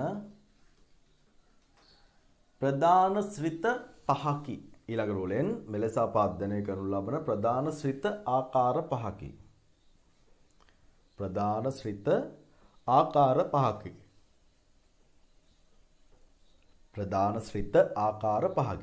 රයිට්. අපි දැන් ශ්‍රිත ගැන කතා කරන්න යන්නේ. ශ්‍රිත ආකාර පහක් තියෙනවා. රයිට්. දැන් මාත් එක්ක කියමු පුතේ මොනවද අපි කතා කරන ශ්‍රිත? sum, average, max, mean, count. කියන පුතේ හයියෙන් sum, average, max, mean, count. අයත් කියන හයියෙන් sum, average, max, mean, count. sum, average, max, mean, count. පැහැදිලිනේ? ඔන්න ওই ටික තමයි අපි කතා කරන ශ්‍රිත ආකාර පහ වෙන්නේ. අපි බලමු මේවෙන් මොනවද වෙන්නේ කියලා. පොඩ්ඩක් සරලව මං කියන් ගියොත් අගයන් පරාසයක එකතුව ගන්න අපි සම් කියන එක පාවිච්චි කරනවා. අගයන් පරාසයක සාමාන්‍ය මධ්‍යන්‍ය කියලා අපි කියන්නේ සාමාන්‍ය ගන්න ඇවරේජ් කියන එක පාවිච්චි කරනවා. අගයන් සමූහයක ඉන්න වැඩිම අගය තෝරගන්න මැක්ස් කියන එක පාවිච්චි කරනවා. අඩුම අගය තෝරගන්න මින් කියන එක පාවිච්චි කරනවා. කෝෂ පරාසයක තියෙන අගයන් කොච්චර තියෙනවද කියලා බලා ගන්න කවුන්ට් කියන එක පාවිච්චි කරනවා. රයිට්. අපි ඒ ගැන කතා කරමු හෙමින් එකින් එක කතා කරමු. රයිට්. අපි පොඩ්ඩක් ඉස්සෙල්ලා බලමු මේවා ඇත්තටම කොහොමද භාවිතා වෙන්නේ කියලා. රයිට්. ඒ සඳහා මම යනවා මගේ විද්‍යුත් පැතුරුම්පත් මෘදුකාංගයට Excel sheet එකට. මම මේකම උදාහරණයකට ගන්නම්. මෙතන තියෙන මේ අගයන් සමූහයේම එකතුව ගන්න ඕන. නැත්නම් උදාහරණයක් විදිහට මෙන්න මේ අගයන් තුනේ එකතුව. පේන්නේ නැහැ නේ. හරි. ඔන්න දැන් බලා ගන්න පුතේ. ඔන්න විද්‍යුත් පැතුරුම්පත මතට මං ආවහම අපි කලින් ඇතුළත් කරගත්තු අගයන් ටික මේ විදියට තවමත් තියෙනවා. අපි අර ගණනය කිරීම සඳහා භාවිතා කරපු අගයන් ටික. මම ඔයාලට මේකේ ගණනය කිරීමක් කරලා පෙන්නුවේ නෑනේ. අර සූත්‍ර භාවිතයෙන් ඔන්න බලන්න පුතේ. මට පුළුවන් A1 අර කලින් ගැහුවා වගේ මම එකක් ගහන්නම් A1 ගේ A3 වෙනි බලය ගුණ කිරීම C1 right ඔන්න ඒ වගේ අපිට අර මේ තියෙන්නේ කෝෂ ලිපින භාවිතයෙන් සූත්‍රයක් ගොඩනගපු ආකාරය. දැන් මම යන්නේ ඒක නෙමෙයි මම කතා කරන්න හදන්නේ ශ්‍රිත සම්බන්ධයෙන්. ශ්‍රිත ආශ්‍රයෙන් සූත්‍ර ගොඩනැගීම සම්බන්ධයෙන් තමයි පුතේ මම කතා කරන්නේ. දැන් මෙන්න මේ අගයන් ටික එකතුව ගන්න ඕනේ. මොකද 5 2 1 කියන අගයන් ටික එකතුව ගන්න. මම දන්නවා මේ අගයන් ටික එකතුව ගත්තාම අගය වෙන්නේ 8ක් නේ. අපි බලමු සම් කියන ශ්‍රිතය භාවිතා කරලා මෙන්න මේ අගයන් තුන එකතුව අරගෙන හරිද කියලා පිළිතුර. මෙහෙමයි. ඕනම සූත්‍රයක් අපි පටන් ගන්න සමාන ලකුණෙන්නේ. එතකොට අපි මේ සූත්‍රය ආරම්භ කරා සමාන ලකුණෙන්. මේ ගොඩ නගන්නේ සූත්‍රම තමයි. ඊට පස්සේ මම මෙතෙන්ට දානවා සම් කියලා. සම්. එතකොට ශ්‍රිතයක් දැම්මා. සම් කියන ශ්‍රිතය. දාලා මම කියනවා කෝෂ පරාසය මට ඕන A1 වල ඉඳලා A3 දක්වා ඕන. ඔයාලට කෝෂ පරාස ගැන මම කියලා දුන්නානේ. A1 වල ඉඳලා A3 දක්වා ඕන. එතකොට ඔයාලට පේනවා ඇති ආරම්භක කෝෂය සහ අවසාන කෝෂය මේ විදිහට ලියලා මේ විදිහට සටහන් කරලා මැදට කෝලන් සංකේතය මම යෙදුවා. පැහැදිලිනේ? ආරම්භ කෝෂය A1 අවසාන කෝෂය A3 එකකින්ද A1 A3 ලියලා මැදට කෝලන්. ඒතර A1 කෝලන් A3 කියලා තමයි මේක සටහන් කරේ. දාලා මම එකතු කර සමාන මේ එන්ටර් කරොත් ඔයාලට පේන උත්තරය 8යි කියලා ආවා. නේ? උත්තරය 8යි කියලා ආවා. ඔයාලට පේනවා මේ සූත්‍ර තීරුවේ සූත්‍රය තියෙනවා.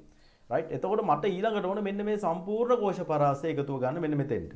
එතකොට සමානයි සම් වරහන් ඇතුලේ ආරම්භක කෝෂය A1 කෝලන් අවසාන කෝෂය කිව්වද පුතේ C3.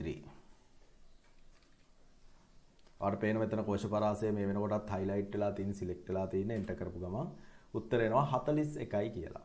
right? මට ඕන මෙන්න මෙතෙන්ට මෙන්න මේ කෝෂ ටිකේ එකතුව ගන්න මෙතෙන්ට. සමානයි සම් මට මෙහෙම වැඩක් කරන්නත් පුළුවන්. මේ ටික මෙහෙම කොහොම ඇදලා select කරන්න. සමානයි සම් වරහන දාලා මේ ටික කොහොම ඇදගෙන ගිහිලා select කරත් ඔයාලට පේනවා මෙතන සූත්‍රය ගොඩ නැගුණා නේ මේ කෝෂ පරාසය මෙතන නිරූපණය වුණා. උත්තරේ 19 හරිනේ. 5යි 4යි 9යි 9යි 10යි 19යි. උත්තරේ හරිනේ. right. ඉතින් ওই විදිහට sum කියන එක පාවිච්චි කරන්න පුළුවන්. ඊළඟට මම පාවිච්චි කරන average.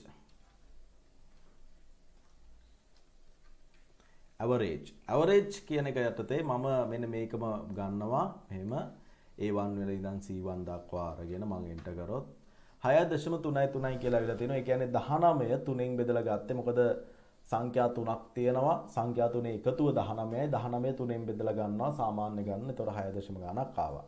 මම මේ මුළු කෝෂ පරාසය ගත්තොත් සමානයි average A1 colon C3 4.55 විදියට ඇවිල්ලා තියෙනවා. average එක. ඊළඟට max කියන එක ගත්තොත් මම මෙතෙන්ට සමානයි max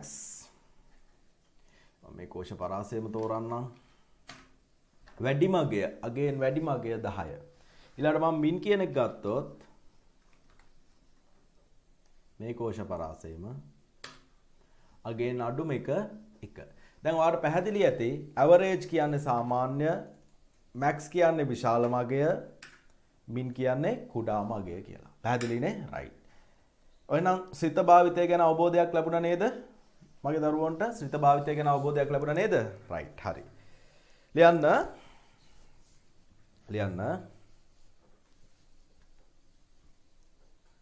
ශ්‍රිතයක් භාවිතයෙන් සූත්‍රයක් ගොඩනැගීමේදීද යටින් ලියන්න වෙන පාට පෑනකින් ලියන්නකෝ.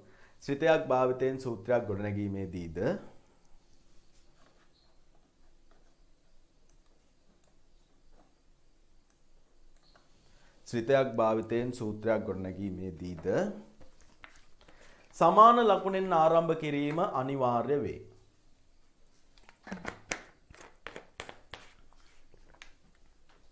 ශ්‍රිතයක් භාවිතයෙන් සූත්‍රයක් ගොඩනැගීමේදීද සමාන ලකුණෙන් ආරම්භ කිරීම අනිවාර්ය වේ. right. පළවෙනි උදාහරණ ලියා ගන්න sum.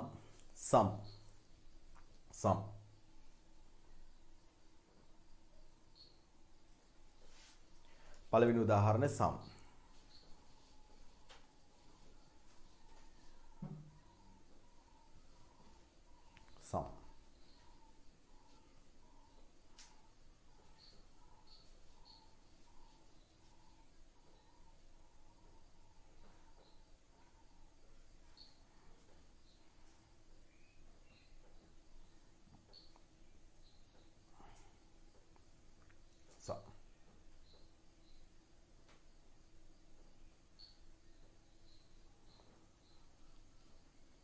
හරිද? sum කියලා ලියවන්න පුතේ. right. sum කියලා ලියා ගන්න. තෝරාගත් කෝෂ පරාසයක ලස්සනට ලියන්න. තෝරාගත් කෝෂ පරාසයක sum කියන එක ඉස්සරහින්. තෝරාගත් කෝෂ පරාසයක ඇතුළත්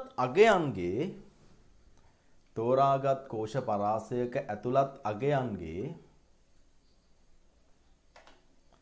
තෝරාගත් කෝෂ පරාසයක ඇතුළත් අගයන්ගේ තෝරාගත් කෝෂ පරාසයක ඇතුළත් අගයන්ගේ එකතුව ලබා ගැනීම තෝරාගත් කෝෂ පරාසයක ඇතුළත් අගයන්ගේ එකතුව ලබා ගැනීම කියලා ලියලා මෙන්න මේ පල්ලෙහා තියෙන උදාහරණ ඔයාලට පේනවා ඇති මෙන්න මේක ලියා ගන්න පුතේ සමානයි sum a1 a3 කියන එක වරහන් ඇතුළේ ලියා ගන්න මේක උදාහරණ example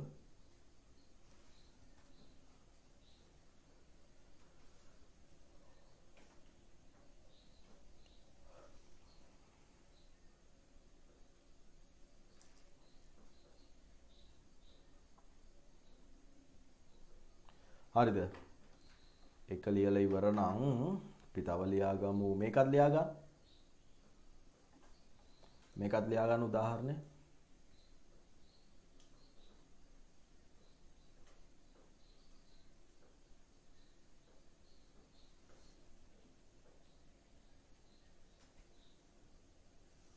හරිනේ රයිට් එක තේරුණා නේද තේරුණානේ රයිට් දැන් මම ඔයාලට පොඩි එක්සැම්පල් එකක් දෙනවා අතන ලියන්න ඕන මට එකතු කරන්න ඕන මෙන්න මේ මම සිලෙක්ට් කරලා තියෙන කෝෂ පරාසයේ අගය එකතු කරන්න ඕන මට සූත්‍රය ලියලා එවන්න පුතේ සූත්‍රය ටයිප් කරලා එවන්න උතර පහලින් මම මෙන්න මේ සිලෙක්ට් කරලා තියෙන කෝෂ පරාසය එකතුව ගන්න ඕන එකතුව මට උතර පහලින් ටයිප් කරලා එවන්න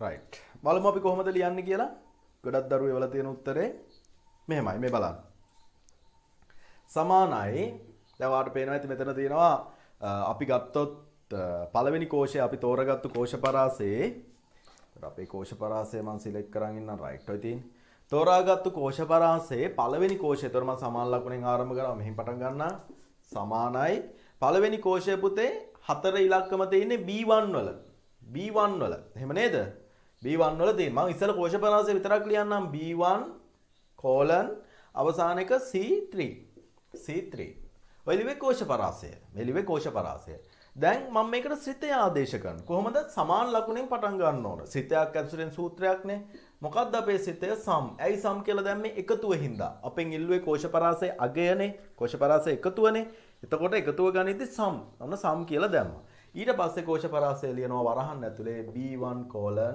C3 කියලා. right? ඔන්න ඕක තමයි සිතේ වෙන්නේ. මම හිතනවා හැමෝටම මේක හොඳටම අවබෝධ වෙන්න ඇති කියලා. කොහොමද සිතයක් ඇසුරෙන් සූත්‍රයක් ගොඩනගන්නේ කියලා. right. ඊළඟට මාතෘකාව ලියා ගන්න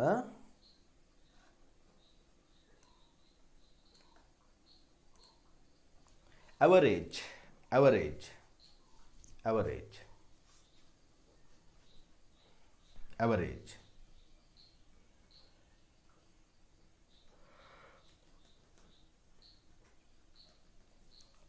average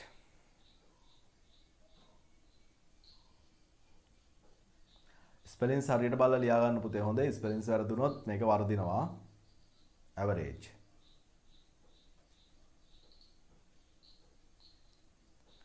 ඉතින් තව විශේෂ කාරණයක් කියන්න ඕන මට ඉස්සෙල්ලා කියන්න අමතක වුණා මේ විභාගේ දෙසැම්බර් මාසයේ දෙවැනි සතියේ මම විභාගයක් පවත්වනවා දෙවැනි සතිය කියලා අදහස් වෙන්නේ පුතේ ওই 9 වෙනිදා එන සතිය නෙමෙයි ඊළඟ සතිය තුන්වෙනි සතිය කියලා මතක තියාගන්නකෝ මේ සතිය නෙමෙයි ඊළඟ සතිය නෙමෙයි ඊළඟ සතිය තුන්වෙනි සතිය කියන්නේ 14 වෙනිදාන් ආරම්භ වෙන සතියේදී මම ඔයාලට විභාගයක් තියෙනවා දැන් මෙහෙමයි වෙන්නේ මම පේපර් එක ඔයාලට ලැබෙන්න සලස්වනවා මම සීල් කරලා එවන්නේ පේපර් එක සීල් කරලා එවන්නේ ඇන්විලොප් එකක දාලා සීල් කරලා එවන්නේ පේපර් එක කඩන්න බෑ රයිට් පේපර් එක ඒතකොට දෙමාපිය රැස්වීමකුත් මම තියනවා එතකොට අපි කතා කරමු මෙන්න මේ විද්‍යුත් පැතිරුම් පාඩමත් ඉවර කළානේ මම පේපර් එක තියන්නේ එතකොට එක පාඩමක් ඒ කියන්නේ දත්ත සමුදාය පාඩම ඇරෙන්න මේ වෙනකොට අපි සියලුම පාඩම් ආවරණය කරලා තියෙන්නේ වදන් සැකසුම් වල තව පොඩි කොටසක් ඇති.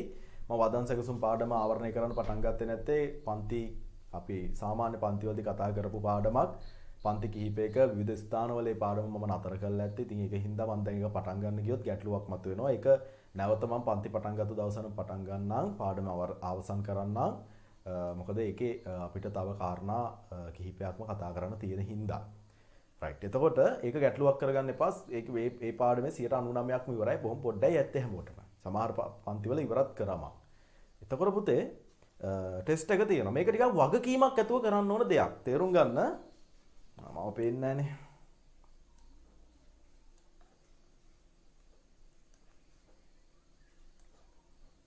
රයිට්. තේරුම් ගන්න පුතේ මේක වගකීමක් ඇතුව කරන්න ඕන දෙයක් මේ පේපර් එකට මුහුණ දෙන එක. හරි? මේක සෙල්ලමක් විදියට හිතන්නවත් මේක මේ කමන්නේ නැහැ මේ ගෙදරදිනේ ලියන්නේ. එහෙම හිතන්න එපා. මෙහෙමයි සිද්ධ වෙන්නේ. පේපර් එක දැන් උදාහරණයක් විදියට මේ තියෙන පේපර් එක කියලා හිතන්න. රයිට්?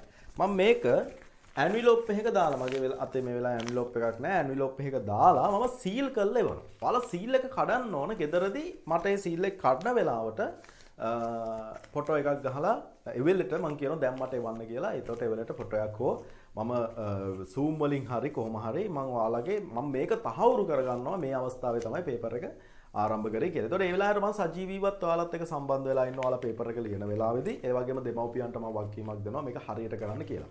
ඉතින් කවුරු හරි වංචනික ක්‍රියාවක් කරනවා නම් ඒකට ඔයාගේ දෙමව්පියොත් සම්බන්ධ වෙලා තමයි වංචනික ක්‍රියාව සිද්ධ කරන්න ඕන. ඉතින් ඒ වගේ දරුවන්ට මම ආශිර්වාද කරනවා අනාගතයේ බන්ධනාගාර තුලදී ඔයාගේ ඉදිරි කාලය ගත කරන්න ඒ වගේ වංචනික කටයුතු කරන අයට අවස්ථාව සැලසෙවි. මොකද මේ ඒ පාර කපා ගන්න ඒ වෙනුවෙන් නේ. ඉතින් ඒකින්ද කාලය දෙනවා මම ඒ සඳහා සීමා කරපු පැය දෙකක කාලය MCQ පේපර් එකක් සහ ව්‍යුහගත රචනා පේපර් එකක් ඒ කාලය ඔයාලට වෙන් කරලා දෙනවා. ඒතකොට ඒ කාලය තුලදී මේ පේපර් එකට පිළිතුරු ලියලා නැවත ඔයා ඒ ඇන්විලොප් එකටම මේක දාලා සීල් කරලා පන්තියට ගෙනත් දෙන්න ඕන. මම ආයතන සඳහන් කරනම් කරන විදිය මම ඔයාලට කියන්නම් කොහොමද වෙන්නේ කියලා. ඔන්න ඔය විදියට තමයි පේපර් එක තියෙන්නේ. මම නැවත ඒක පරීක්ෂා කරලා බලලා උත්තරපත්‍ර පරීක්ෂා කරලා ඔයාලට පිළිතුරු කොච්චරද තමන්ගේ ලකුණු ප්‍රමාණය කොච්චරද කියලා බලාගෙන මේ ලබා දෙනවා සලස්වනවා. ඉතින් ඔන්න ඔය විදියට වගකීමක් සහිතව පවත්වන පේපරයක් ලකුණු එක එක ළමයා ලබාගත්තු ලකුණු ප්‍රමාණයන් WhatsApp group වලට Telegram group වලට ඇතුළත් කරනවා. ඉතින් ඒකින්ද තමන්ගේ ආත්මගරුත්වය සම්බන්ධවත් ගැටලුවක් දෙනවා.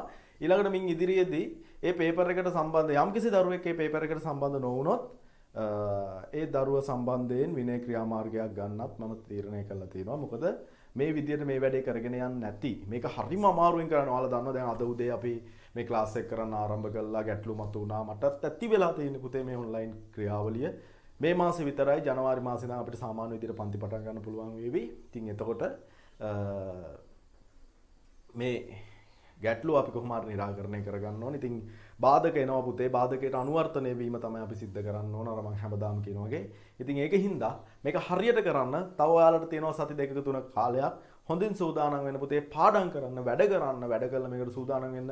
මේ අභියෝගය ඔයාලට කිසිම විදියකින් නිදහස්ව කාරණයක් වෙන්නේ නැහැ කියන එක මතක තියාගන්න. ඔයාලගේ ජීවිතේ අනාගතයේදී. අද නෙමෙයි. අනාගතයේදී අනේ කොරෝනා වනේ මට ඉගෙන ගන්න බැරි වුණානේ. උඹ ඉගෙන ගත්තේ නැති වුණාට පුතේ අනිත් එවුන් ඉගෙන ගන්නවා කියන එක මතක තියාගන්න. ඉගෙන ගත්තේ නැති වුණොත් මේ රටේ මේ ලෝකේ කවදාවත් කිසිම අවස්ථාවක් ලැබෙන්නේ නැහැ පුතේ උඹට ජීවිතේ ජයග්‍රහණය කරන්න. ඒකත් හොඳට මතක තියාගන්න. හරි? දැන් අපි ගත්තොත් උදාහරණයක් විදිහට ගත්තොත් ලංකාවේ ලොකුම ධනවතා ධම්මික පෙරේරා උපාධිධාරියෙක් මොරටු විශ්වවිද්‍යාලයේ උපාධිධාරියෙක් ඊළඟට ලාප් ගෑස් අයිතිකාරයා උපාධිධාරියෙක් දෙරණ අයිතිකාරයා අපේ මේ ප්‍රදේශයේ උපාධිධාරියෙක් ඉංජිනේරුවෙක් පුතේ උගත්කමට ඇරෙන්න කිසිම විදියකින් ජීවිත ජයග්‍රහණයක් ලබන්න අවස්ථාවක් ලැබෙන්නේ නැහැ. ඒකත් හොඳට මතක තියාගන්න. ඒකින්ද මේ කැපවීම කියන එක මේක කැපකිරීමක්. මේ කරන්නේ ඔබ ගෙවීමක්, මිල ගෙවීමක්, වටිනාකමක් ගෙවීමක්. මේ ගෙවීම සිදු නොකර උඹට කිසිම විදියකින් කවදාවත් ජයග්‍රහණයක් ලබන්න වෙන්නේ නැහැ කියන එකත් හොඳට මතක තියාගන්න. මගේ රත්තරන් පුතේ බොහොම ආදරෙන් කියන්නේ පාඩම් කරන්න, වැඩ කරන්න, මහන්සි වෙන්න. මහන්සි වුණොත් උඹට ජීවිතේ දිනන්න පුළුවන්. එහෙම නැත්නම් මගේ රත්තරන් පුතේ උඹට වරදීවි ජීවිතේ ඒක ලොකු වේදනාවක්. උඹලා දෙමව්පියෝ වගේ මටත් ඒක ලොකු වේදනාවක්. උඹට ඒ සාමාර්ථයක් ගන්න බැරි වුණොත් මේ දෙසැම්බර් මාසේ ලියන විභාගෙට ලබන දෙසැම්බර් ලියන විභාගෙදී ඒක වාගේ දෙමව්පියොන්ට වගේම මටත් ලොකු වේදනාවක් පුතේ. ඒක ඔයාට වේදනාවක් කියලා මම කොහොමද දන්නවා. ඉතින් ඒකෙන් හින්දා මගේ රත්තරන් පුතේ බොහොම ආදරෙන් කියන්නේ වැඩ කරන්න, මහන්සි වෙන්න, පාඩම් කරන්න. අපි මේක කොහොම හරි කරමු. හරි රයිට්. ඒතර සම් ගැන කතා කරා. ඇවරේජ් ගැනත් මම කතා කරානේ නේ. රයිට්. ලියන්න ඇවරේජ් කියන මාතෘකාව ඉස්සරහින්. ඇවරේජ් කියන මම නෝට් එකක් දුන්නේ නැහැ නේ. රයිට්. තෝරාගත් කෝෂ පරාසයක ඇති තෝරාගත් කෝෂ පරාසයක ඇති අගයන්ගේ තෝරාගත් කෝෂ පරාසයක ඇති අගයන්ගේ සාමාන්‍ය ලබා ගැනීම. තෝරාගත් කෝෂ පරාසයක ඇති අගයන්ගේ සාමාන්‍ය ලබා ගැනීම. මේ සාමාන්‍ය කියලා අදහස් කරන්නේ පුතේ මේ අගයන්ගේ එකතුව අගයන් ප්‍රමාණයෙන් අඩු මේ බෙදීම නේද පුතේ? එහෙමනේ. දැන් අගයන් කිහිපයක් තියෙනවා නම් උදාහරණයක් විදිහට මම ගත්තොත් මෙහෙම සාමාන්‍ය කියන එකට මට වැඩි හොඳ අවබෝධයක් ඔයාලට ඇති. මම අගයන් කිහිපයක් ගන්නොත් 2යි 3යි 4යි කියලා අගයන් කිහිපයක් ගන්නවා. අගයන් 4යි. මේ අගයන් 3යි. මම මේ තුන එකතු කරොත් පුතේ 2යි 3යි 5යි 5යි 4යි 9යි. එතකොට සාමාන්‍ය ගන්න නම් අගයන් 3යිනේ 9 3ෙන් බෙදන්න ඕන. එකතුව අගයන් ගානෙන් බෙදුවා. 9 3ෙන් බෙදුවම කීයද පුතේ උත්තරේ 3යි. පැහැදිලිනේ? රයිට්. එතකොට මේ විදියට අපිට සාමාන්‍ය ගන්න පුළුවන්. එතකොට මේක තමයි අපි කියන්නේ. මේකට අපි කියනවා මොකක් කියලාද? ඒකට අපි කියනවා ඇවරේජ් එක කියලා. සාමාන්‍ය ඇවරේජ් එක. රයිට්.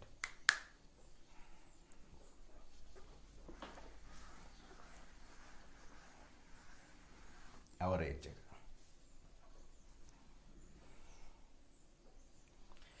රයිට් උදාහරණයක් දෙන්නම්. උදාහරණයක් ලියමු. ඔයි උඩ ලියපු ගැටලු ආශ්‍රයෙන්ම උඩ ලියපු මම ලිව්වේ නෑනේ අපිනේ. මම මේක පේන්න සලස්සන්නම් ඔයාලට. Excel sheet එක.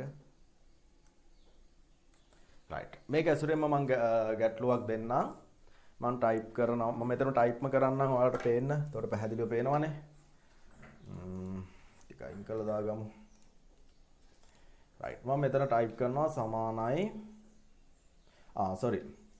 මට මෙන්න මේ කෝෂ පරාසයේ මෙන්න මේ මම සිලෙක්ට් කරපු කෝෂ පරාසයේ අගය ලබා ගන්න මේ කෝෂ පරාසයේ ඇවරේජ් එක ලබා ගන්න මෙන්න මේ කෝෂ පරාසයේ ඇවරේජ් එක ලබා ගන්න සූත්‍රයක් ලියමු. රයිට්. උදාහරණ ලියන්න බැරි වුණානේ.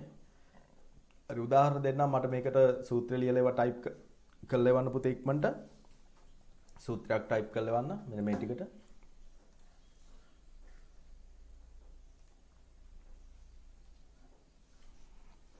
ඇවරේජ් එක ගන්න කොහොමද කියලා?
රයිට්. හරි.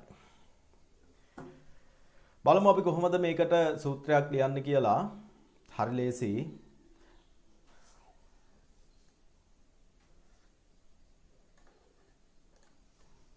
රයිට්. බලන්න පුතේ මම බෝඩ් එකේ ලියන්නම්. හරි ලියන්නම්. සමානයි උඩ වැඩිනේ පහළ ලියමු. සමානයි ආරම්භක කෝෂය මට පේනවා එතන මේ ආරම්භක කෝෂය මේකනේ A2 තමයි ආරම්භක කෝෂය. එතකොට A2 කෝෂ පරාසය මම ඉස්සෙල්ලා මෙහෙන් ලියන්නම් A2 අවසාන කෝෂය කීයද? C3 නේ මේ C3 නේ C3. A2 colon C3 එහෙනම් සමානයි average මේ capital simple ඕන අකුරකින් ලියන්න පුළුවන් ප්‍රශ්නයක් නෑ average A2 colon C3 හරිනේ right මම ටයිප් කරන්නම් මෙතන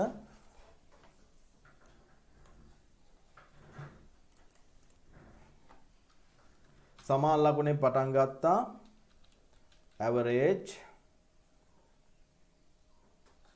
එන කෝෂ පරාසය මම ඒක සිලෙක්ට් කරා A2 colon C3 එන්ටර් කරාම ඔන්න උත්තරේ ආවා right හරි ඉතින් එහෙනම් අවබෝධයක් ලැබෙන්නේ නැති average සම්බන්ධයෙන් උදාහරණයක් විදිහට මේකම ලියා ගන්න පුතේ උතන උදාහරණයක් විදිහට ඕකම ලියා ගන්න පොතේ average කියලා ලියපු තැන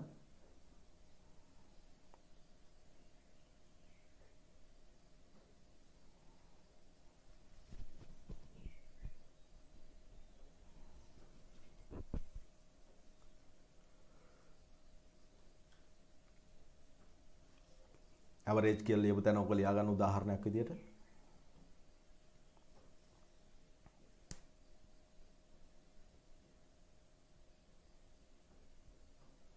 හරිනේ right ඊළඟට අපිට කතා කරන්න තියෙන්නේ max එකත් හරි ලේසියි max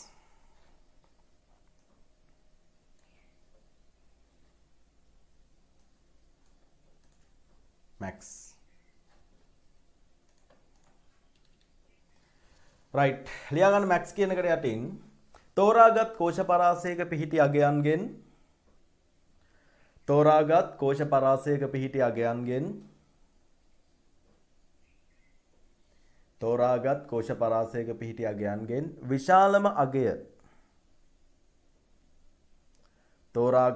පරාසයක පිහිටි අගයන්ගෙන් විශාලම අගය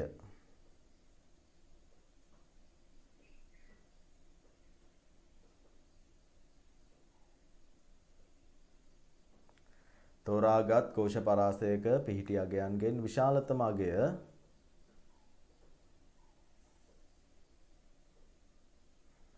සොයා ගැනීම සඳහා නැත්නම් නිරූපණය කර ගැනීම සඳහා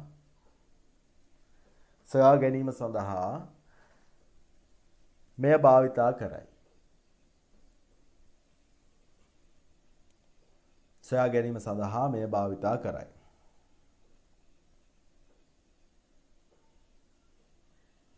සොයා ගැනීම සඳහා මෙය භාවිතා කරයි.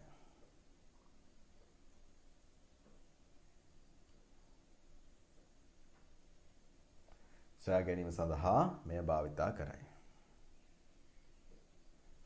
right. ඒකටත් අපි උදාහරණයක් කතා කරමු. right. දැන් ඔන්න ඔය ස්ක්‍රීන් එකේ තියෙන විද්‍යුත් පැතුරුම් පතේ මම තෝරාගත්ත ප්‍රදේශය. මෙන්න මේ ප්‍රදේශය තමයි මම තෝරාගත්තේ. මට ඉක්මනට ටයිප් කරලා එවන්න මගේ රත්තරන් පුතේ මෙන්න මේ ප්‍රදේශයේ තියෙන විශාලම අගය තෝරගන්න ශ්‍රිතයක් ආශ්‍රයෙන් සූත්‍රයක්. ඒ කියන්නේ max දාලා සූත්‍රයක්. right ඉක්මනට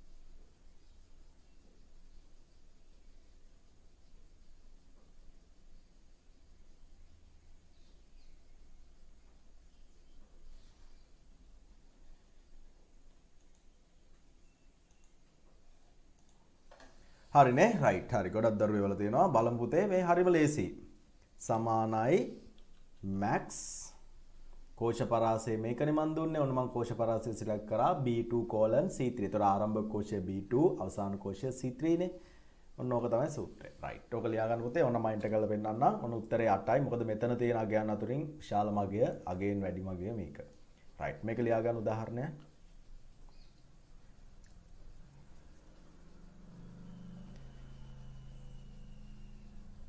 right ඊළඟට අපිට කතා කරන්න තියෙන්නේ min එක ගැන ඊළඟට කතා කරන්නේ min ලියා ගන්න ඊළඟ min ඊළඟ ලකුණ min එකත් හරි ලේසි තෝරාගත් කෝෂ පරාසයක ඇති අගයන් අතුරින් min කියලා ලිව්වනේ ලියන්න තෝරාගත් කෝෂ පරාසයක ඇති අගයන් අතුරින් තෝරාගත් කෝෂ පරාසයක ඇති අගයන් අතුරින්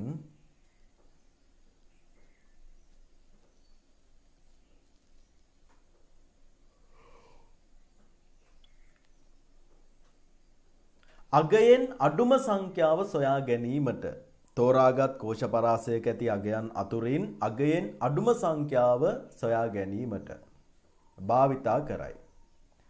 තෝරාගත් කෝෂ පරාසයක ඇති අගයන් අතුරින් අගයෙන් අඩුම සංඛ්‍යාව තෝරා ගැනීමට මෙය භාවිතා කරයි. අගයෙන් අඩුම සංඛ්‍යාව තෝරා ගැනීමට මෙය භාවිතා කරයි. අගයෙන් අඩුම සංඛ්‍යාව තෝරා ගැනීමට මෙය භාවිතා කරයි.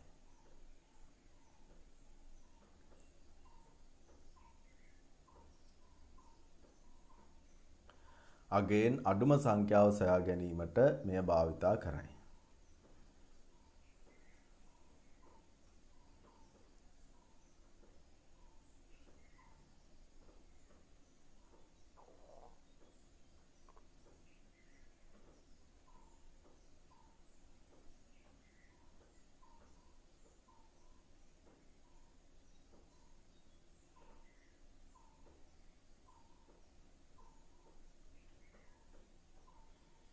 right අපි බලමු උදාහරණයක් කතා කරමු. right එතකොට මම ඔයාලට මේ පැතුරුම් පත මෙතන නිරූපණය කරොත් මට මෙන්න මේ right මම මෙන්න මේ සිලෙක්ට් කරපු කෝෂ පරාසයේ තියෙන අඩුවෙන් අඩුම සංඛ්‍යාව හොයාගන්න ශ්‍රිතයක් ලියන්න බලන්න.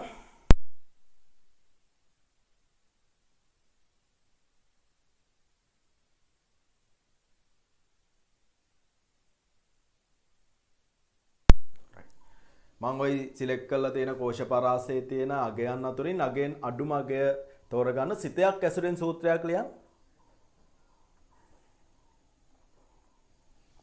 අපි කියන්නේ සිතයක් ඇසුරෙන් සූත්‍ර ගොඩනගනවා කියලා.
හයි බලන්න පුතේ මෙතන අපිට ඇතුළත් කරන්න පුළුවන් සමානයි මින්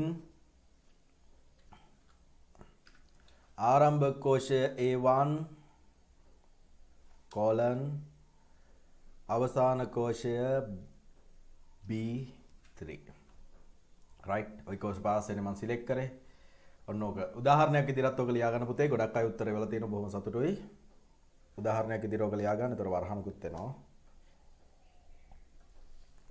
එතකොට මේකේ අගයෙන් අඩුම සංඛ්‍යාව මොකක්ද වෙන්න ඕන පුතේ? 1 කියන එකනේ. හරිනේ. right. මේක ලියා ගන්න උදාහරණයක් විදිහට. හරි. ඊළඟට අපිට කතා කරන්න තියෙන්නේ ගොඩක් වැදගත් කොටසක් ගැන. ඒක කතා කරන්න මම තව පේලියක් මේකට ඇතුළත් කරනවා.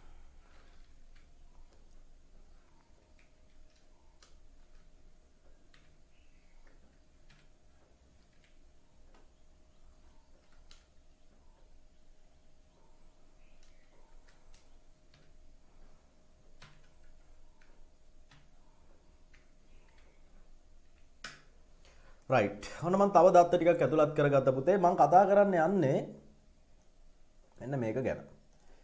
මොකද්ද count කියන එක ගැන. එහෙනම් ඊළඟ එක ලියා ගන්න count. count.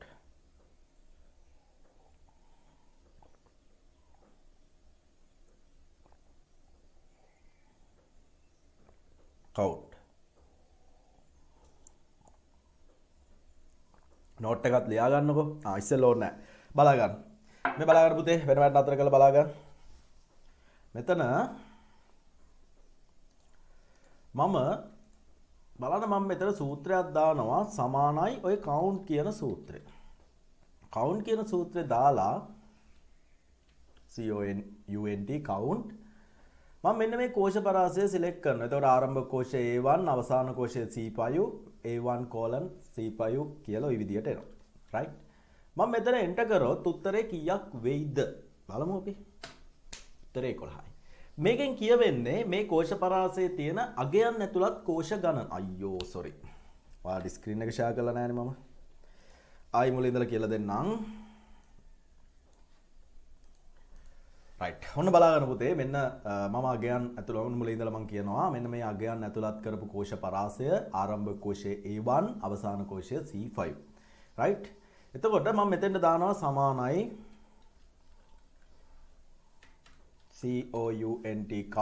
count කියලා දාලා මම මෙන්න මේ කෝෂ පරාසය සිලෙක්ට් කරගත්තොත් ආරම්භක කෝෂයේ A1 අවසාන කෝෂයේ C5. එතකොට A1 C5 විදියට මෙතන ඇතුළත් වෙලා තියෙනවා. පැහැදිලිනේ? ඊට පස්සේ මම මෙතන එන්ටර් කරොත් මට උත්තරය ඇවිල්ලා තියෙන්නේ 11යි. එතකොට මේ ඇවිල්ලා තියෙන්නේ මම ඇතුළත් කරපු මෙන්න මේ කෝෂ පරාසයේ අගයන් ඇතුළත් කර කෝෂ ගණන. තේරුණාද මං කියපු එක? මොකද්ද මෙතන මේ තියෙන්නේ? මේ තියෙන්නේ පුතේ මෙන්න මේ කෝෂ පරාසයේ මේ සිලෙක්ට් කරපු කෝෂ පරාසයේ තියෙන අගයන් ඇතුළත් කරපු කෝෂ ගණන. අගයන් ඇතුළත් කෝෂ ගණන. ඒතර 5 කියන්නේ අගයක්ද? ඔව්. 4 කියන්නේ අගයක්ද? ඔව්. ඒතර අගයන් 2යි. 10 අගයක් 3යි. 4යි. 5යි. 6යි. 7යි. 8යි. 9යි. ඊළඟට බිඳුව කියන්නේ අගයක්ද? බිඳුව කියන්නේ අගයක්. හැබැයි මේ තියෙන බිඳුවද? මේ බිඳුව නෙමෙයි පුතේ තියෙන්නේ. මේ තියෙන මොකද? O අකුර. කොහොමද ඔයා මේක O අකුර කියන්නේ? O අකුර කියන්නේ ලේබලයක්. ඒකනේ ඒක වමට එක එල්ලේ වෙලා තියෙන්නේ. පැහැදිලි නේද? මේක වමට එක එල්ලේ වෙලා. වමට එක එල්ලේ උනේ මේක අගය මේ ලේබලයක් හින්දා. එතකොට මේක අගයක් නම් හැම වෙලාවෙම දකුණට එක එල්ලේ වෙනවා. එතකොට ඔයා මතක තියාගන්න ඕන පුතේ හැම වෙලාවෙම අගයක් කෝෂයේ දකුණට එක එල්ලේ වෙනවා. ඒ වගේම හැම වෙලාවෙම ලේබලයක් කෝෂයේ වමට එක එල්ලේ වෙනවා කියලා මතක තියාගන්න ඕන. පැහැදිලිනේ? එතකොට මේ බලන්න අගයක් නම් දකුණට එක එල්ලේ වෙන්න ඕන. මේ පැත්තෙන් මම ගන්න ඕන දැන් ඔයාලට පේන විදිය හැටියට අගයක් නම් දකුණට එක එල්ලේ වෙන්න ඕන. ලේබලයක් නම් වමට එක එල්ලේ. එතකොට ඔයාලට පේන මෙන්න මේ O අක්ෂරය වමට.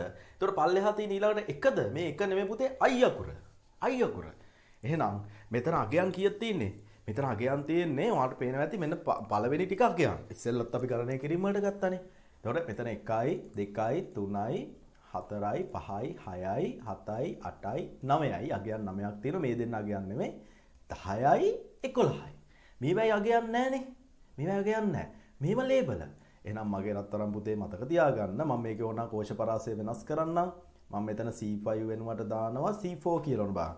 C4 කියලා දැම්මම මේ දෙන්න නැහැ. මෙයයි නැහැ. හරි. එතකොට මේ මෙතනින් අගයක් වෙන්නේ මෙයා විතරයි. මෙයා අගයක් නෙමෙයි මෙයා ලේබලයක්.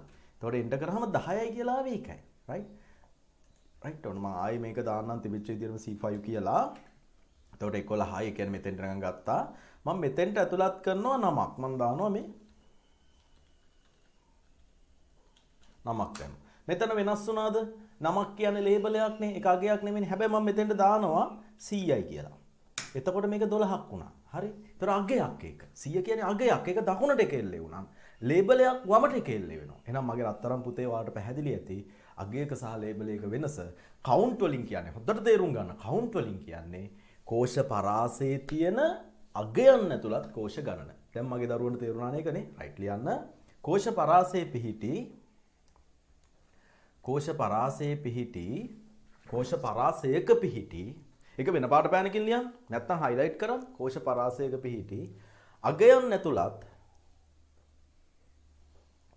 කෝෂ පරාසයක පිහිටි අගයන් ඇතුළත්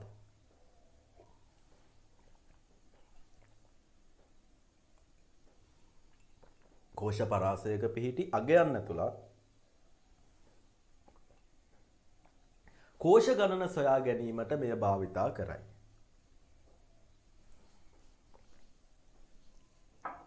කෝෂ පරාසයක පිහිටි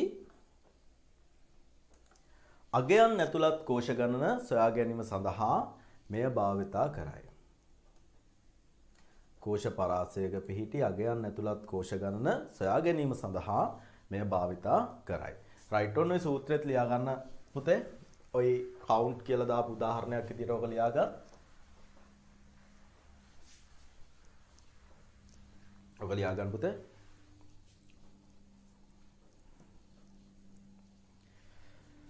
රයිට්. හරිනේ. ඉතින් පුතේ අපි කතා කරා අහන පුතේ දැන් අද දවස ඇතුළත අපි පැය දෙකකට ආසන්න කාලයක් සම්බන්ධ වුණා මේ විදියට පොඩි පොඩි ගැටලුත් මතුවුණා. එතකොට අපි කතා කරා අගයන් ඇසුරෙන් සූත්‍ර ගොඩනගද්දී අගයන් ඇසුරෙන් ගොඩනගපු සූත්‍රයක් කොහොමද විසඳගන්නේ කියලා. දැන් මේක පැහැදිලිනේ හැමෝටම. ඊළඟට කෝෂ ලිපින භාවිතා කළ සූත්‍ර ගොඩනැගීමත් ඒක විසඳගන්නේ කොහොමද කියලාත් අපි කතා කරා. ඊළඟට අවසාන වශයෙන් අපි අද වැදගත්ම මාතෘකාවක් කතා කරා සිත ඇසුරෙන් සූත්‍ර ගොඩනැගීම. ඒතර සූත්‍ර ගොඩනගන්න පුළුවන් ආකාර තුනයිනේ. මොනවද සූත්‍ර ගොඩනගන්න පුළුවන් ආකාර? එකක් අගයන් භාවිතා කරලා. දෙක කෝෂ ලිපින භාවිතා කරලා. තුන්වෙනි එක ශ්‍රිත භාවිතා කරලා. රයිට්. යටින් ලියා ගන්න වෙර පාට පෑනකින් තරුවක් දාලා යන කෝෂයක් තුලට පැත්තෙන් ලියාගත්තක් කමක් නැහැ යටින් ලියාගත්තක් කමක් නැහැ කොහොමද ලියා ගන්න. කෝෂයක් තුලට සූත්‍රයක් ඇතුළත් කළ හැකි කෝෂයක් තුලට සූත්‍රයක් ඇතුළත් කර හැකි ප්‍රධාන ආකාර තුනකි. ප්‍රධාන ආකාර තුනකි. ප්‍රධාන ආකාර තුනකි. ප්‍රධාන ආකාර තුනකි. එක අගයන් භාවිතයෙන්. පළවෙනි එක අගයන් භාවිතයෙන්. අගයන් භාවිතයෙන්. උදාහරණයක් ලියන්න මෙහෙම. මේක ලියන්න අගයන් භාවිතයෙන්. ඒක ඉස්සරහම ලියන්න. දෙක කෝෂ ලිපින භාවිතයෙන්.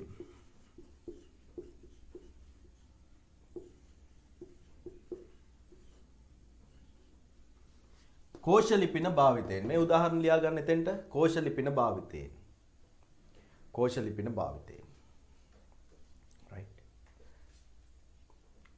3 ශ්‍රිත භාවිතයෙන්. ශ්‍රිත භාවිතයෙන්.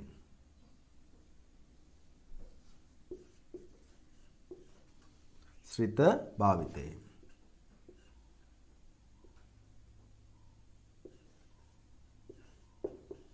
ශ්‍රිත භාවිතයෙන්. මේක ලියන්න පුතේ උදාහරණයක් විදියට ශ්‍රිත භාවිතයෙන්. ශ්‍රිත භාවිතයෙන්. ශ්‍රිත භාවිතයෙන්. උදාහරණයක් විදියට ලියා ගන්න පුතේ මේක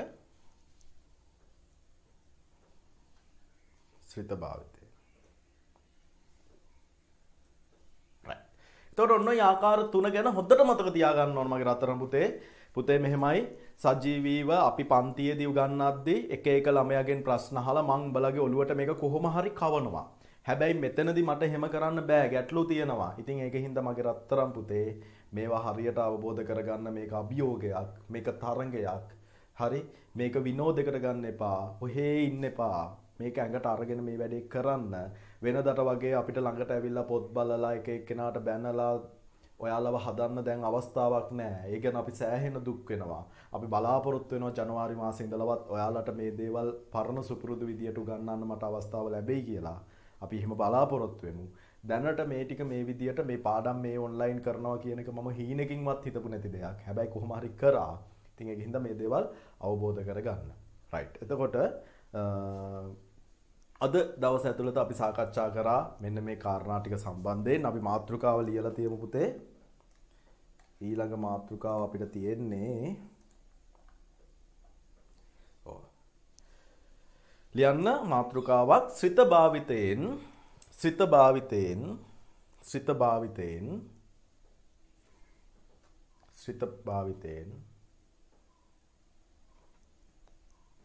කෝෂ පරාස කිහිපයක ඇති ශ්‍රිත භාවිතයෙන් කෝෂ පරාස කිහිපයක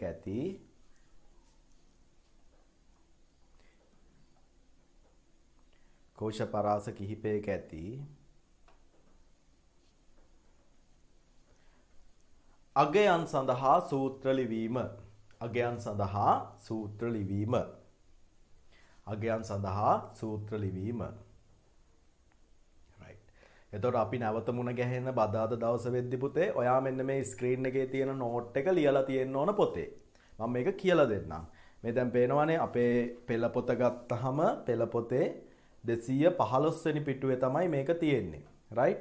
එතකොට ඊළඟ දවස වෙද්දි ඔයා මේ ටික මෙන්න මේ වගුව පොතේ ලියලා තියෙන්න ඕන. තේරුණානේ හැමෝටම නේ මේ වගුව පොතේ ලියලා තියෙන්න ඕන. එහෙම නැති වුණොත් මම මේ කියන දේවල් ඔයාලට ගැටලුවක් වේවි. හරි? right. එහෙනම් ඔන්න ඕක ලියලා තියෙන්න ඕන. එතකොට අදට මම නතර කරනවා අපේ පාඩම නැවත බදාදා දවසේ මුණ ගැහෙනවා. ඉතින් අන්තර්ජාලය ආශ්‍රිත මින් ඉදිරියේදී ගැටලුවක් මත නොවේවි කියලා මම බලාපොරොත්තු වෙනවා. හරි. ඉතින් එහෙනම් අඛණ්ඩව මේ පන්ති මාලාව දැන් යම් විදියකින් YouTube live හරහා මේ සිද්ධ කරන ගැටලුවක් වුණොත් මම පුතේ Zoom හරහා ඉගෙන් මාස නැහැ Zoom කියන app එක හරහා උගන්වන්න. හැබැයි ඉතින් කරන් දෙන්න කියන්නේ quality එක අඩුයිනේ. ගුණාත්මක භාවය අඩුයි. ඉතින් එහෙම වුණොත් Zoom හරහා උගන්වනවා වෙන කරන් දෙයක් නැති වුණොත් මේ බලමු අපි ඉස්සරහට මොකද කරන්න පුළුවන් කියලා. හරි. එහෙනම් තත්පරයක් ඉන්න. right. එහෙනම් මම කාරණා කිහිපයක් මතක් කරා. මම නැවත මතක් කරනවා. දෙසැම්බර් මාසේ 9 වෙනිදා ඉඳලා අපි 11 වසරට නියමිත පළවෙනි පාඩම ආරම්භ කරනවා. පළවෙනි පාඩමේ ඉඳලා විෂය නිර්දේශය ආරම්භ කරනවා. පළවෙනි පාඩමනේ මට හිතෙනවා දෙවෙනි පාඩමෙන් පටන් ගන්නවා. මම ඒක පොඩ්ඩක් බලන්නම්. මොකද පළවෙනි පාඩම ටිකක් අමාරුයි. ඊළඟට කියන්නේ ඔන්ලයින් කරන්න ගියාට පස්සේ ගැටලු මතුවෙන හින්දා තමයි එහෙම කිව්වේ. ඊළඟට අපිට දත්ත සමුදාය පාඩමත් ඒ අතරම දෙසැම්බර් මාසය තුල මම ආවරණය කරනවා. එතකොට විභාගෙ පැවැත්වෙනවා පුතේ. විභාගෙ පැවැත්වෙන්නේ 14 වෙනිදාන් ආරම්භ වෙන සතිය තුල දිනය සහ වේලාව මම තීරණය කරන්නම් හැමෝගෙම අතට පේපර් එක ලැබුණාට පස්සේ. ඉතින් පේපර් එක ගන්න පේපර් එක මම සීල් කරලා එවන්නේ. මගේ සීල් එක අනිවාර්යෙන් පේපර් එකේ තියෙන්න ඕන. ඒ ඇන්විලොප් එකත් එක්ක ඒ දේවල් තියෙන්න ඕන. ගන්න පුළුවන් ස්ථාන කිහිපයක් මම හදලා දෙන්නම්. මේ ස්ථාන හරහා ඔයාලට මේ දේවල් එක ගන්න. හරි. එහෙනම් අපි මුණ ගැහෙමු. ලබන සතියේ නෙවෙයි sorry හෙට නෙවෙයි අනිද්දාට බදාදා උදේ සුපුරුදු විදියට පන්තියේදී මුණ ගැහෙමු. right. අයබෝවන්.